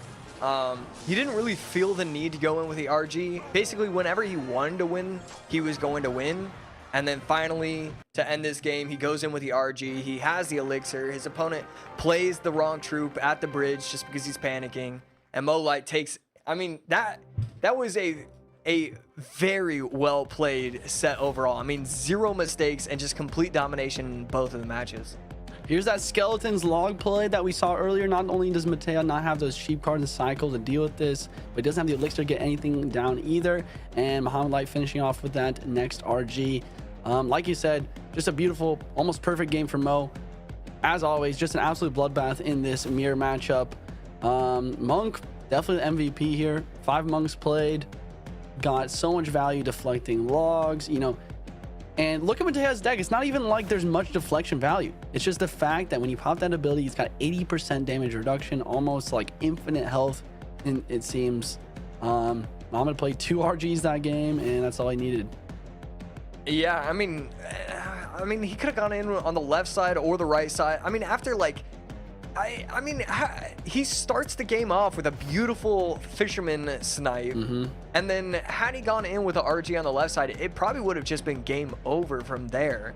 I mean, this is one of those games where whatever play you make, it would have been the right decision for Mo, just because, I mean, it just felt like he always had the elixir, he always had the right cycle, and just everything was going his way. Yeah, and the other thing about this matchup is like that quick cycle, Mo having the skeletons in E-Spirit. I think that's really useful in a mirror matchup like this, always able to cycle those logs out, take those zappies, knock back those RGs, and just get back to whatever fisherman or hunter that you need for the defense. Yeah, I mean, it's cool because, like, usually when you have the skeletons and the E-Spirit, it's because you're trying to cycle back to your RG or cycle back to your big spell, just go as quickly as possible. But he was using it in order to cycle the fishermen's and the hunters and the logs, and so it was just a different way to utilize that 3-card cycle than we often see. Yeah, and I think if the game was closer, we might have seen more win conditions and more lightning cycled. But because of that crazy good start and just having control of the match, he just opted to play some good defense, get those monks cycle, get the chip damage, cycle some logs through, and then just one more RG to go ahead and finish that game off. I think we're... Go ahead. No, you go ahead. I think... What'd you say? Oh. I think we have a sponsor here, but I'm not sure which one. Didn't hear it. Oh, we're going to game. Dominic versus Crazy Hulk. Game 1. Lumberjack from both players. Interesting. You know, one of them's probably Lumberloon, and one of them's probably a... Oh, what? Dominic with the Mega Minion. Dominic always surprises me with these decks. Don't tell me it's another Lava Hound. Yeah, I mean, we saw this in game number 1. So far, the first 4 cards are the same. And it's just looking like that's going to be the case. I think from now on, I'm just going to close my eyes when the Mega Minion takes itself out. Like, I can't do it anymore. It's not good for me to witness that. No, it's definitely traumatizing. I don't know. Like, once again, I don't know why Dominic, it seems like he's forcing himself to play Lava Hound. I mean, he's got himself this far. He's in the semifinals. But this is a tough matchup to watch. You know, the Monk and the Phoenix are going to get crazy value in a matchup like this. And I think that might be a mistake right there. The Lumberjack does get 2 shots. Needed to place it 1 tile higher. So right here, finally has a somewhat-ish decent, okay play. But I mean, the Phoenix is going to take out the Mega Minion. The Phoenix is going to take out the Lava Hound. So... As good as it sort of looked, as much elixir was going down the lane, it just doesn't amount to anything. Yeah, and I thought the Monk ability was gonna like land on defense there to kill the Mega Minion and just tank, but it wasn't even necessary. Used the Monk ability on offense instead, got a lot of value with some chip damage there, and just a simple counter push with the Ghost of the Bridge, and that's gonna be a lot of damage for Crazy Hulk. Rainminer on the defense, gonna tank this flying machine. Lava in the back, Monk at the bridge. How can Dominic defend? He gets the tombstone down low. It will pull. Here comes a Lumberjack and the Heal Spear as well, though. Lumberjack down for the defense. Lumberjack's connecting. Rainminer connects. That's towered down. And 35 seconds left. Dominic needs to make a crazy play in order to come back. And Mega Minion not understanding what needs to be done. The tower needs to go down. You do not need to protect your King Tower. It's all or nothing. Fireball on top of the flying machine. He had an opportunity. Had he missed the fireball, not going to happen. Everything spammed at the bridge, though, and that's only 2 elixir on the side of Crazy Hulk with no snowball in play. Poison plus all the troops. Oh, the ghost. I was looking at the troop. I saw the troop on the screen, and it didn't even register that the ghost was invisible. And Dominic taking the game back. I mean, he still has a chance, and that is not... I mean, I just didn't think that'd be possible. But technically, he can still win this. One of the best Lava Hound players in the world, showing why he's got that title. Ghost on defense there was pretty odd from Crazy Hulk. He wasn't able to make any defense with that. Ghost is going to connect on the King Tower right now, but here comes this Lava Hound Bush. Phoenix and Monk is down, though. And look at both of these Mega Minions just taking themselves out. That is very tough. Phoenix cleaning up the rest of the defense as well. And at this point, Crazy Hulk just needs one more fireball to finish it off. And here it comes. I mean, I feel like the momentum of that match, like, I got so excited at the end of the match for absolutely nothing. I know that feeling. Like, you saw Dominic come back, you saw that potential lava push, you saw maybe a victory in sight, but then it was just all hope got lost when that monk ability pops and we saw 2 Mega Minions die. Yeah, that is how you lose a lot of just heart. Immediately, and all of your hopes and dreams. Happens. Yeah, they just disappear. Snowball here, fireball finishes that off. I think the other big thing about this matchup that we really don't talk about is the fact that as a Lava Hound player, most of your cards are flying. So a lot of the time, Dominic does have a pretty tough situation when it comes to defense versus the bridge spam units like the Ghost. He does have the Bar Barrel. Having the small spell being the Bar Barrel does help out a little bit versus those ground units, but it just wasn't enough in the end. Yeah, I mean, like during the match, he goes in with a lumberjack, or Crazy Hulk went in with a lumberjack at the bridge, and then he messed up the placement for the bar barrel. But that's not an easy placement to do. The timing is kind of difficult. You have to, you have to make sure that the lumberjack has to walk up instead of just attacking immediately. I mean, every play is difficult for Dominic. You can't place the flying machine unless it's within a certain time frame of the monk activating its ability. Otherwise, the flying machine is just useless. I mean, it is a very difficult match, just in every single facet. So I think he played really well. Yeah. He had a lot of really cool plays. I like the tombstone low. That's not something that I often see from a lot of different players. So there was a lot to get excited about, but the end result was pretty obvious. I mean, even from the beginning. Up into the next game of the best of 3, guys. Looks like Crazy Hulk is using Prince Mega Knight versus Dominic, which looks like to be Royal Giant. We saw this matchup actually being won from the side of the Mega Knights. But it seemed like a bit of a one-off. I'm not sure if that's going to be happening again in this match. Dominic's got the Monk as well with this variation. That's going to do a great job of helping tank those Mega Knights and those Princes as well. That are going to be able to, I guess, not really walk. I was going to say walk behind the Mega Knight, but not going to be the case. Wow. That is a great situation. And, yeah, left tower down to 2086, right tower down to 1921. So a phenomenal start from Crazy Hulk, and we're kind of starting to see Mega Knight having potential against these RG decks. I mean, everything wrong has to happen for Dominic, and just for the RG player in general. But I mean, it's not like they're making crazy plays. It's kind of just, oh, all my troops are 4 elixir, so I'm going to have to cycle this even though I don't really want to. And then your opponent has a perfect cycle for that. So it just kind of puts you in awkward positions. It's a lot more difficult on the RG side than I've given it credit for, and I'm learning that today. 100%. I think the other big thing about the matchup that could give Crazy Hulk the advantage is that early aggression, the single elixir. Once it gets to double elixir, I think it's going to be very hard for him to break through, and it's going to be very hard for him to defend. And with this being said, very fascinating to see both these players just leaking now, waiting for each other to make the move, and waiting for that double elixir to come in. Double elixir comes in, Crazy Hulk goes for the Prince in the back, Dominic with the Monk to counter. Yeah, I think that's really cool for the RG player. Yeah. I think it's pretty mandatory to continue to be aggressive when you are the Mega Knight player, even if that means you're going opposite lane and you're going in with just, wall breakers or a bandit bridge. I think it's usually pretty important, but he decided that it wasn't. And I mean, we're seeing a really nice push, even without it being a counter push, just a general push right there and having a lot of success. So I guess you can get away with it if you're going to play, it this exact way. 100%. Wall breakers coming left-hand side there at the right moment. Dominic not having elixir for that.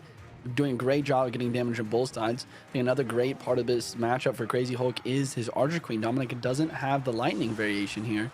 So Archer Queen going to get some very nice value. Nice zap from Crazy Hulk there. Getting a very nice bandit connection and preventing that fisherman pull. Here comes the Prince and a Mega Knight at the bridge. What does Dominic got for the defense here? I know he doesn't have that Monk and cycle till now. Oh. Yeah, that was oh, wow. And it's not able to pop the ability just yet. 628. Log is going to come down on top of the tower. Bandit going to walk over to the Mother Witch instead of the tower. And just because the Phoenix is coming back really doesn't matter. I mean, Archer Queen is going to pop its ability and it's going to take it out beautifully. And Monk, I mean, this has been played so well by Crazy Hulk. Absolutely. And here comes another Mega Knight at the bridge. Once again, Monk out of cycle. Fisherman has to drop down. Only 191 left on this tower. And he does have 2 spells. He has the arrows and the zap in order to try and finish this game off. Here comes the arrows. Zap doesn't do enough yet. He goes for it anyways. Dominic doesn't even have enough elixir for the counter push, though. This Monk is just going to kind of die a useless death to these bats. And that's going to be game. Dominic actually losing. A Serial World Finalist losing to a bit of a newbie, the Crazy Hulk. I'm kind of speechless. I didn't expect it.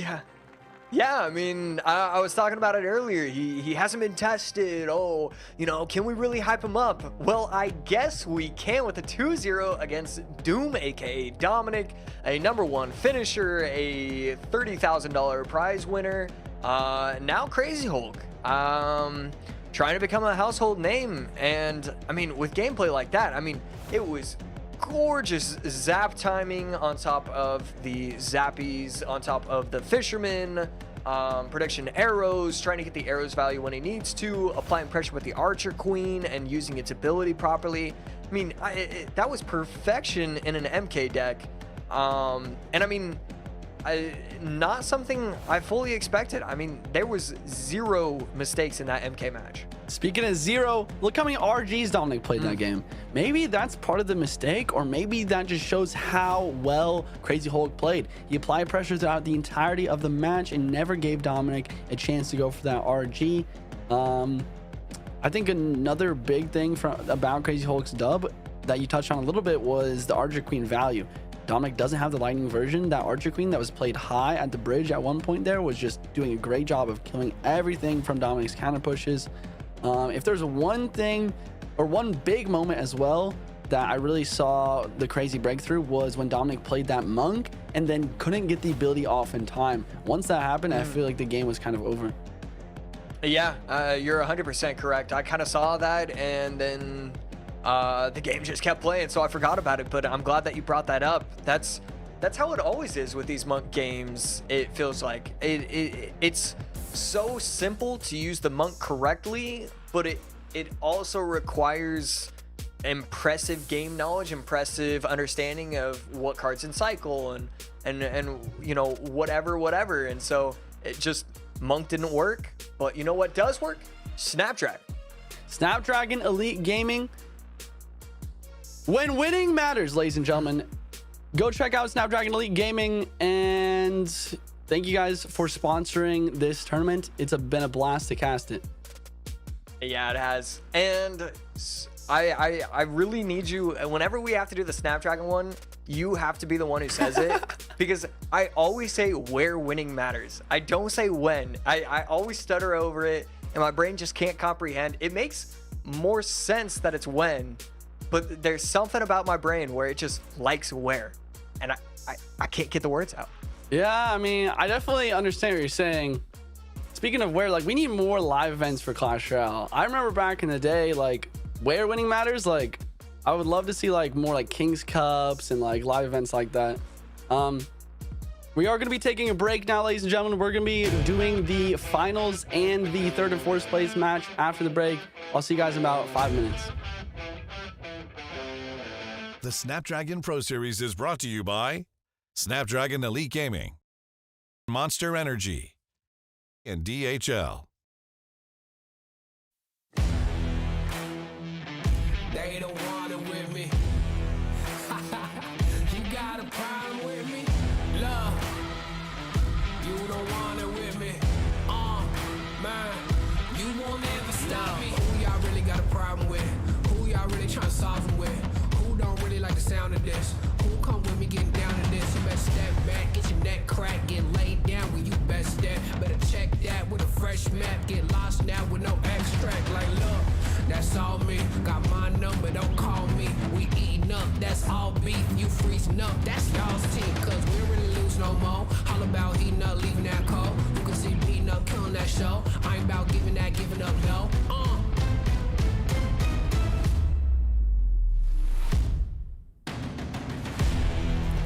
Nah, cause they don't want it with me.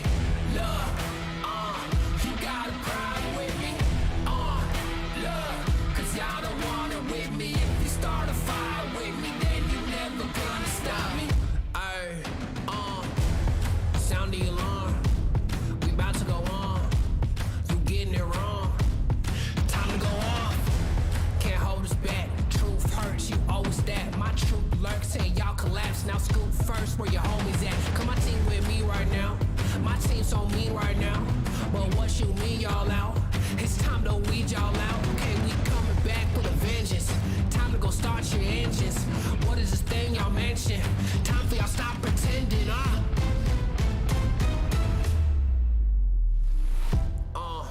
nah, y'all can't do that. Where your crew at? Y'all can't do that. Nah, where your crew at? Nah, man, cause now you alone. Yeah, get out of my zone. Man, cause now you alone. Love, get out of my zone. Nah, cause they don't want it with me. Love, you gotta cry with me. Love, cause y'all don't want it with me. If you start a fire with me, then you're never gonna stop me. Nah, cause they don't want it with me. Love, you gotta cry with me. Love, cause y'all don't want it with me. If you start a fire with me, then you're never gonna stop me.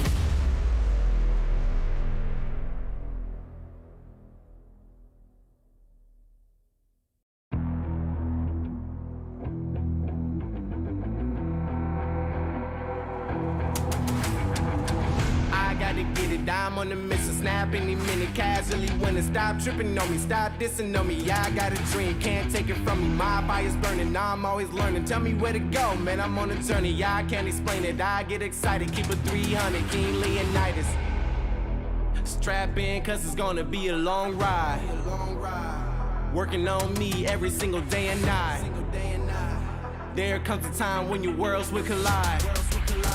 If it's holding you back, push it right to the side. Ain't got no time for The Snapdragon Pro Series is brought to you by Snapdragon Elite Gaming, Monster Energy, and DHL.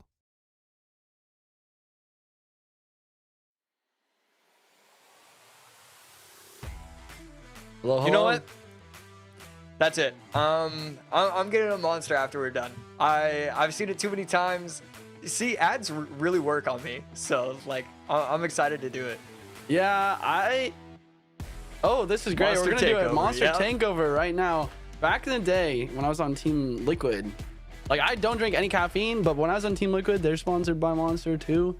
I drank a lot. Unleash the beast, ladies and gentlemen. Go get some Monster Energy. This stuff, you know, energizes you. I think, you know, it's pretty healthy for you as well, and like, I mean, even if you don't drink caffeine, it tastes good too, so go for it. Yeah. Also, make sure to drink water, eat your veggies, do everything, and then enjoy the fine things in life. Speaking of the finer things in life, we do have Mo Light again. Again in a final. Who would have thought it? You know, But this time, I expect to see Molite versus Doom. Let's hop straight into the game. But we are gonna be seeing, or not into the game, but let's check out these stats. We are seeing Muhammad Light versus Crazy Hulk. We were talking a little bit off camera. We both want to see the underdog win this one. I would love to see it. Well, do I think it's gonna happen? No, I don't think it's gonna happen. But I'd love to see, yes. So I'm rooting for you, Crazy Hulk. If you're watching the stream, you got this, bro. Deep breaths, stay calm. You know, it's a pretty nervous situation going up against the world champion of this year. But, you know, deep breaths, man, you got it, man. You got it. Yeah, I mean, if no one else can do it, Crazy Hulk can do it. That's the mindset that he has to have. That, I also have. Just because, I mean, technically, like, eventually we're gonna find somebody who can beat Mo Light. So why couldn't it be him? That's my thought process here. That's a good point. But like, do you actually believe that? Do you think eventually there will be someone better? All right, Juicy. As a caster, we're supposed to just say things. I do not believe it. No. Oh, Mo Light has an 81% win rate. I don't expect him to lose ever. So. Oh, I said that because I was expecting you to be like, yeah, of course. The game is always evolving. There's people out there grinding every day behind the scenes. One day there'll be a guy, but no, I guess it's just like, yeah, he's just funny. that guy. Mo Light is actually like killed my momentum to even speak on that kind of thing. Yeah. Because it's always like, oh, there's gonna be someone new, there's gonna be someone else, and then like I'll just watch his gameplay and he's miles ahead of everybody else. And it doesn't matter if you're 13 years old and for the last 4 years you've been grinding CR and you're finally old enough without age restrictions. It just doesn't matter. He's still gonna be that good. So yeah, I mean, Crazy Hulk's gameplay, especially if he can pull off what he did against Doom, there's a realistic chance that he wins. He's been playing well. So far his decks have been pretty solid. But I mean, Mo Light's decks have been incredible. I loved Golem in game number 1. I thought it was a great deck choice. He played it so well. And I mean, just knowing Mo's team and his abilities as a player, it's just so hard to think that anybody really stands a chance against him. Luckily, it's a best of 3 and not a best of 5, and it's dual format, so some things can go awry, but you just have to give such a clear advantage for Mo. 100%. Want to touch on a little bit, like just how hard Mo works. Like, not only is he grinding this game all the time, but he also is like a full-time student as well. He's studying, he's in university. It's really fascinating to see like how well he can do, balancing both like in real life and Clash. I mean, I don't think, if you guys are like new to Clash Royale scene, Muhammad Light, like, this is his job. Like, he's won, I think, over $500,000 this year from Clash Royale tournaments, including the Clash Royale League World Finals. Like, that is a lot of money, especially for a young guy like him. What is he? I think he's like 19. Is he 18, 19? Yeah. He's 18, 19, and he made 500. Yeah. Right? Yeah. Isn't that just mind-boggling? It is. I'm proud of him. Happy for him. Yeah. Hopefully, he's got a Roth IRA set up. Actually, I don't think he would even qualify. He makes too much money. But hopefully, he's got like some investments and. And it's so unfortunate because he's like the coolest guy ever. So you can't hate on him whatsoever. He's so nice. When his mom was crying at the World Finals, and I started tearing up, and they were showing her on the camera, and then it was like, oh, back to the casters. And I was like, whoa, give me a second, please. Like, you can't just throw that on me. So, like, he really is the coolest guy. He's a tough person to beat. But on the opposite end, I mean, to talk about Crazy Hulk, I mean, he's had some really good games. He's had a couple games where I was kind of blown away, and then did he reverse sweep a boss, or was it 1-0 or 1-0 then 1-1 then 2-1 or something? I think he did reverse sweep a boss. That was really cool to see. Okay, yeah. His gameplay overall has been good. I think his deck picks are good, like you said. I've seen some mistakes here and there. He's gonna have to be pulling into his peak form here in this last best of 3 if he really wants to take it home. Yeah, I think it's definitely possible. And I mean, luckily we're being given plenty of time. So, I mean, he has 15 to 20 minutes to figure out, okay, what can I run game 1 where I can balance it out in game number 2. And I mean, I think you kind of should just lean into the Phoenix Monk, maybe try and save it for game number 2. Try and do something cute, but like not crazy. Like I want to see you use Monk Phoenix game number 2, and so like that's the getting cute. But instead of getting crazy and using Monk Phoenix XC freeze game 1, like, you don't need to do that. You can still play your game. I feel like oftentimes a lot of players just kind of give up when you're going against Mo Light. and they switch up their game too much, and you can't do that and expect to win. Yeah, I mean, we talk about that a lot. Like, how can you outplay someone who's that good? So we think about, like, you know, making some crazy decks or doing this or doing that. And a lot of the time that just doesn't work because he's able to handle those crazy decks so well. So I like what you said. I think a good strategy would, you know, get a little cute with it, but, you know, still get yourself in a situation where you're in a decent amount of comfort and you can play the best that you can in order to give yourself a chance. I'm trying to think of like what decks we might potentially see for game 1 here. You know, it's really hard to predict Mohamed Light. I mean, we saw him go for a game 1 with Golem and get a very convincing W in the previous best of 3 from him, and that's just kind of unheard of, like playing Golem first game like that. Crazy Hulk, we know that he kind of relies on that Mega Knight bait, maybe some minor cycle as well. Could see some of that. He plays some RG too. So, I mean, if you had to guess, I know I'm kind of putting you on the spot, but if you had to guess, what do you think is the matchup going to be for this game 1? Okay, let's see. So I'm trying to think in Mo's position. In Mo's position, what do I do against a player who's, you know, new to the competitive? You know, what is he gonna pull out?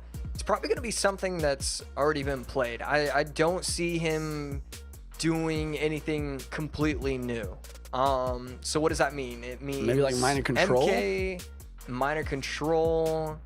So I wouldn't be shocked to see Mo just use RG. I think RG can kind of dominate a lot of those matchups, and he can just win the bad ones even just by stacking RGs. And oh, my opponent's nervous, and he, you know, misplaced the mortar by 1 tile, and so now the monk won't get shot by the mortar or something. So I like RG from Mo in game number 1. Yeah, I can see Crazy Horse maybe going for that Mega Knight, like you said, kind of going to some comfort. You know, we were both professional players. We've both been in kind of like high nerves spot like this. Like, tell me what would be going through your like head in a situation like this, and like what you do to like keep yourself calm for an important best of 3. Let's see. To keep myself calm. Or do you just embrace the nerves and just go straight excitement?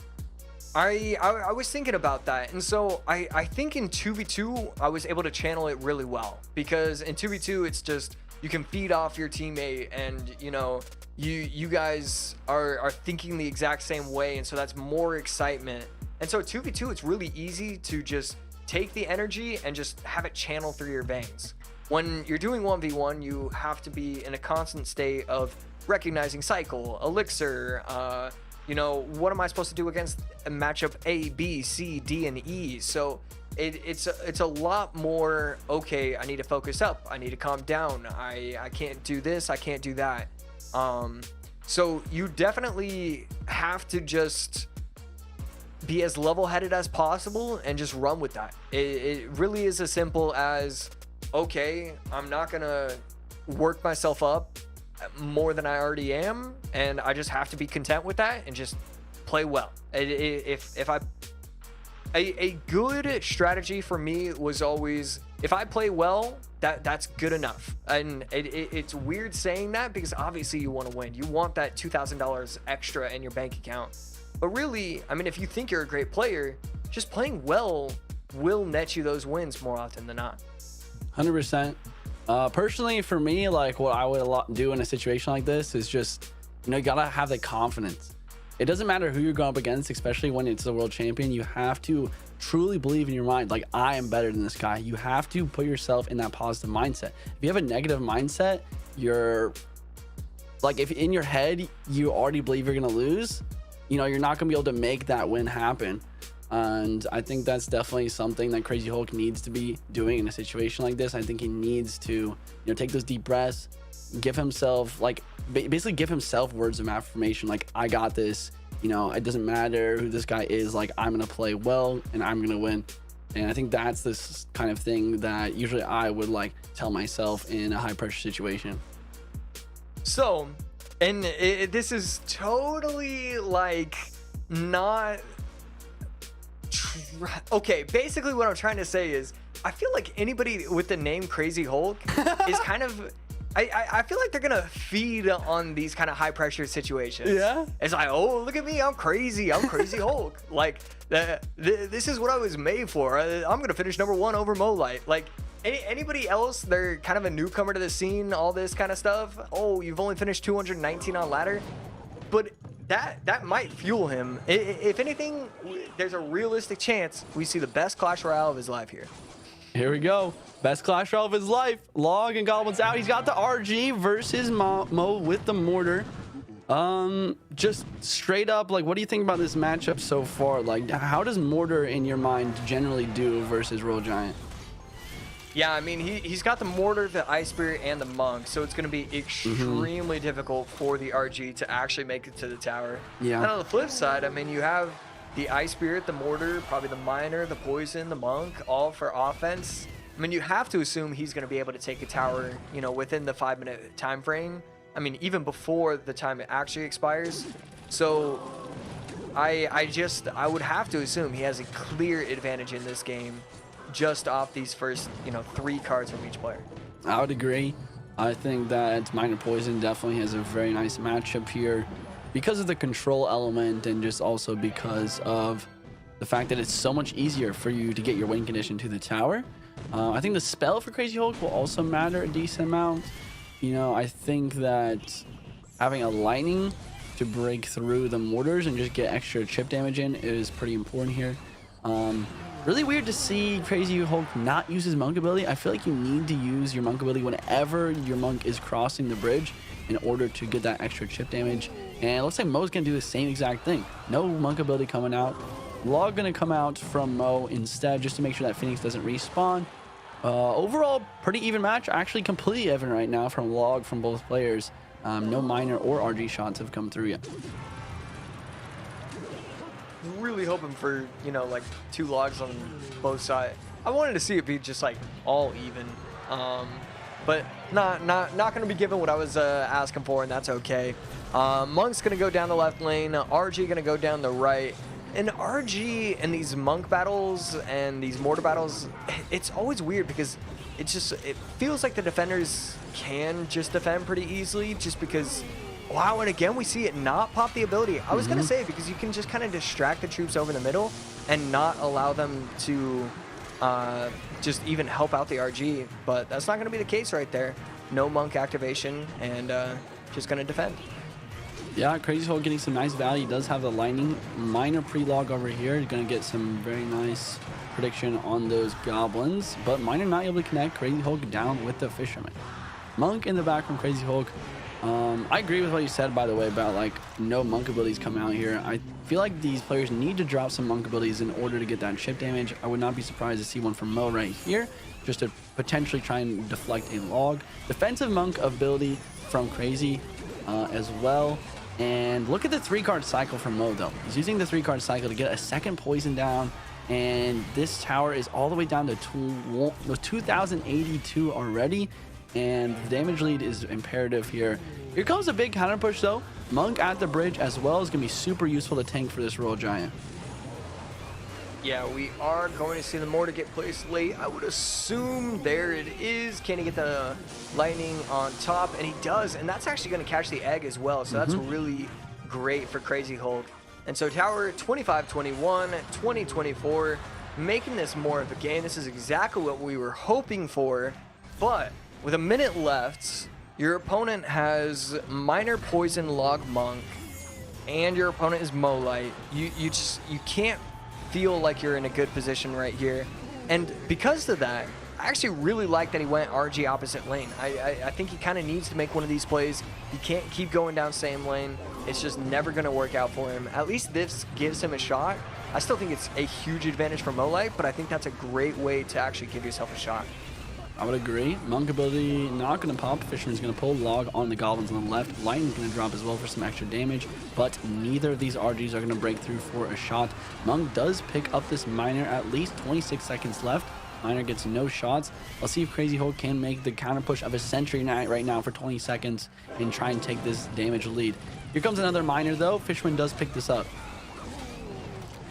Just waiting for the lightning that's going to be appearing on top of the mortar. We see it on top of the tower, not the mortar. Mortar will be able to take the aggro of the RG. 4, 3, 2, 1.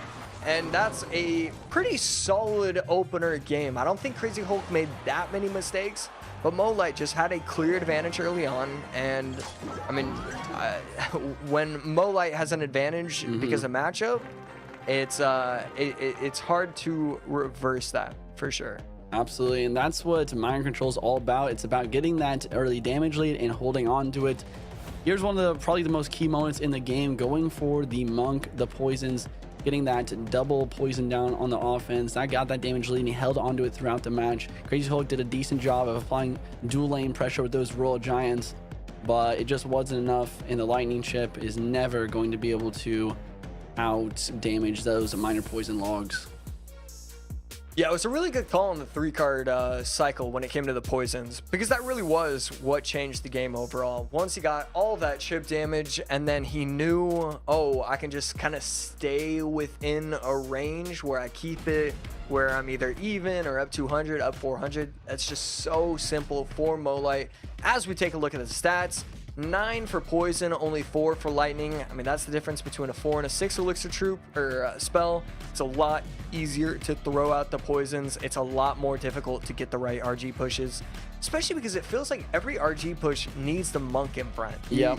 You don't really have I mean, the Phoenix is pretty good, but you don't have a lot of support for your RG. So you're kind of just looking for an RG overwhelm, and you kind of need the Monk for that.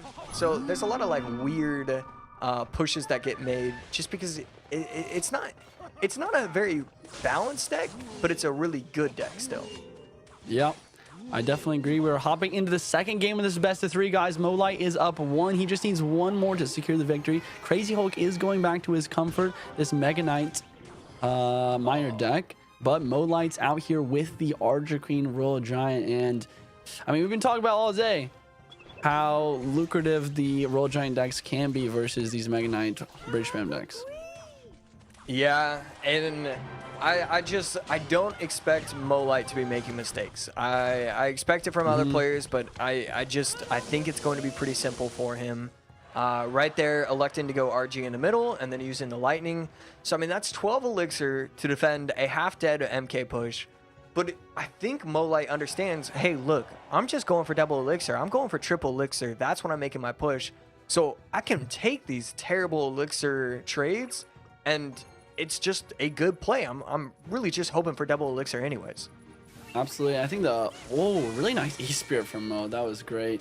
I think the other big thing there is just the idea that even when Mo doesn't have the greatest cycle for defense, he's still able to make it happen with some really good just ideas and plays like that with the RG kite. I mean, I would have never thought to do something like that. Yeah, I mean, just time and time again, he impresses us all. Right there, a decent zap. And I swear I thought the Prince was charging, and then it wasn't charging, and then it happened to not charge. Right here, though, no Prince, no Mega Knight, only an Archer Queen that's going to be get lightning off the table. Right there, that RG will stay alive, and the Bandit doesn't dash because of the RG's health. That's going to be game right there, and Crazy Hulk knows it. Ghost not going to be able to reach the tower, but he's just dominating right now, and it's just so hard to come back against this matchup. Yeah, if there's one part of this matchup, it's probably the Prince for Crazy Hulk. It's the one card in his deck that Mo doesn't have the best response to. Maybe he can make something happen with some Mega Knight Prince pushes, but with another RG shot here, Mo seems to have this kind of locked up. He goes for the Mega Knight right now. Fishman's still alive though, so might pull that in.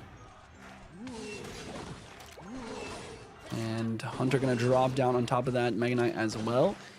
Queen is getting so much value here on the defenses with the Crazy Hulk not having a big spill to deal with her. Didn't panic, used the Ghost just in time. Ghost is going to survive on half health, will force out the Bandit as well. Can the Fisherman do anything? Fisherman is going to yank it away. Okay, it's going to do its job. even though it really struggled at the time. E-Spirit at the bridge to take out the bats. Will it get the second shot? I think it will. That's going to be game. Mo-Light 2-0, clean sweep. And that's another tournament victory added to the trophy. There you have it. Muhammad Light is your Snapdragon Pro Series winner here, ladies and gentlemen. Surprise, surprise. Crazy Hulk, he tried for the underdog story, but he just couldn't make it happen. We're going to watch this replay here. This was the main source of damage for Mo in this match. The lightning came down the Archer Queen, and like AC said, the Bandit placed a little bit too close here to the RG, so not able to get that dash, almost zero value. The next RG was enough to get enough damage to bring in lightning range, and that was it. Yeah, and I mean, right here we see it. RG played 4 times. That's what happens when you have complete control of the match. You can afford to use the RG. You can afford to use it to kite and not try and get aggressive in single elixir. And I mean, look, if we take a look at the games, the Mega Knight deck always won in single elixir. It didn't win because it played better in, you know, double or triple. So what do as an RG player? You just wait. It's as simple as that. You use the E-Spirit on the bats, and then you don't really have the DPS to take out the RG once the bats are taken off the board. And yeah, I mean, Mo-Light with a stellar game, just clean throughout. Absolutely. I think the other thing to point out is the only time those Mega Knights were able to beat the RGs is when it was the other RG version that didn't have that Electra Spirit. The Electra Spirit is just so strong on defense versus those bats or on offense. I want to give a quick shout out to DHL, one of our main sponsors of today, boys. Thank you guys so much thank you DHA for sponsoring this tournament. It's been a blast. Win €100 ESL shop voucher, guys. Go check it out at DHL. Thank you. Wow. So I mean, not the craziest ending, but overall some pretty good games. A lot of crazy games. Doom getting knocked out. Let's take a look at the bracket overall so we can get an easier job of just talking through everything. Mateja had a pretty clean day overall. I mean, he ran into the eventual champion, so not really a knock on him. He can be proud of his result. Ruben had a couple really thrilling games and then a few things missing. Dark Angel, I mean, it comes down to did a few things right, but a few things wrong. And I mean, I think the story of the day, yes, you can look at Mo-Light. Yes, you can say, oh, another win, another trophy for the trophy room. But Crazy Hulk, I mean, he played a pretty solid set against Mo-Light, and he just had a pretty solid tournament. Yeah. Definitely have to give my props to him. 100%. I mean, came out of nowhere, beat a former world champion, Cylindrical Goblin, beat a boss, being a Zero world finalist, Doom. And then, you know, he came home with $2,000 in the end for second place, and there's no shame in losing to Muhammad Light, the world champion. Absolutely props to Crazy Hulk for doing so well in this tournament. Yeah, $4,000 going to Mo-Light, $2,000 to Crazy Hulk, $1,000 going to Mateja and Doom, and another $500 going to Ruben, Dimas, Abbas, and Dark Angel for $10,000 as the prize pool. Thank you to all the sponsors. Snapdragon Pro Series. No, that's not. What is it? Oh, it is when. Oh my goodness, I panicked. I got it correct, so I thought I got it incorrect. So yeah, when winning matters. I have a happy face, but I'm dying inside. I almost had it this time. When winning matters, where winning matters. And Muhammad Light is doing both, it seems. GG's. Muhammad Light taking back that $4,000, like you said. Another trophy for that trophy room. I mean, I'm sure his mom is happy and she's proud, but she's probably not crying as much as for those world finals. I mean, that was a special moment. I mean, do you think she even watches his tournaments anymore? That's what I was thinking. It's like, oh, Mo-Light, he's playing another tournament today. He's gonna get that dub. Yeah, maybe it's just like, okay, I'm in the finals. Okay, let me turn on the TV. Let me start watching. I would have to assume she does not stay through the entire day at this point. And you know, how could you expect that from her? Absolutely. That's gonna be for the tournament, ladies and gentlemen. Thank you guys so much for coming out and watching. Quick shout out to my co-host Joshua AC Sharon, me, Juicy JCR. Go drop us a follow on social media. That will be it. Like I said, thank you guys so much for coming out. I'll see you next one. Peace.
The Snapdragon Pro Series is brought to you by Snapdragon Elite Gaming, Monster Energy, and DHL. Welcome to the place where dreams come true, where everything you want can be yours, if and only if you're willing to work for them, you're willing to hurt for them, but most of all, you're willing to be first for them. Ha! Look, I'm going straight to the top. I don't know how I would stop, like it or not. I got some goals that I'm hitting. You hear what I'm spitting? It's hot. Look what I got. Whole lot of passion and pain. The road to success is insane. Stay out my lane, cause I'm on a mission. I'm getting what stands in my way. Yeah, I'm a beast. I wouldn't play with me, baby. The way that I'm training is crazy, and I do it daily. You wanna talk about drive? I got more drive than Mercedes. I've never been lazy. I'm in the room, it's a red alert. You wanna compete? Well, get better first. I got 10 toes in the dirt, push through the hurt just to show them my worth. I'm the best. Yeah, I'm the best. I never stress. I know what's next. I'm who they test, like we're playing chess. But I'm unimpressed, so now let me flex. Ha, yeah, I'ma work through the struggle and hurt, cause I know my worth, and I gotta be first. Ha, yeah, I gotta be first. Look, I don't want anyone's sympathy. I understand what it's meant for me. I give my focus and energy. If it's meant to be, then it's meant to be. But mentally, I'm undefeated. They hear that and say I'm conceited. Like there's no reason. Like I don't beat them and come back again just to teach them that when you work under pressure, you reach higher measures. They'll try and bring you down, but you cannot let them, and only get better and focus on cheddar. Eye on the prize and you'll become a legend. Like, when I'm in the room, it's a red alert. You wanna compete, well, get better first. I got 10 toes in the dirt. Push through the hurt just to show them my worth. I'm the best. Yeah, I'm the best. I never stress. I know what's next. I'm who they test, like we playing chess. But I'm unimpressed, so now let me flex. Ha, yeah, I'ma work through the struggle and hurt, cause I know my worth, and I gotta be first. Ha, yeah, I gotta be first. They don't know what's gotten into me.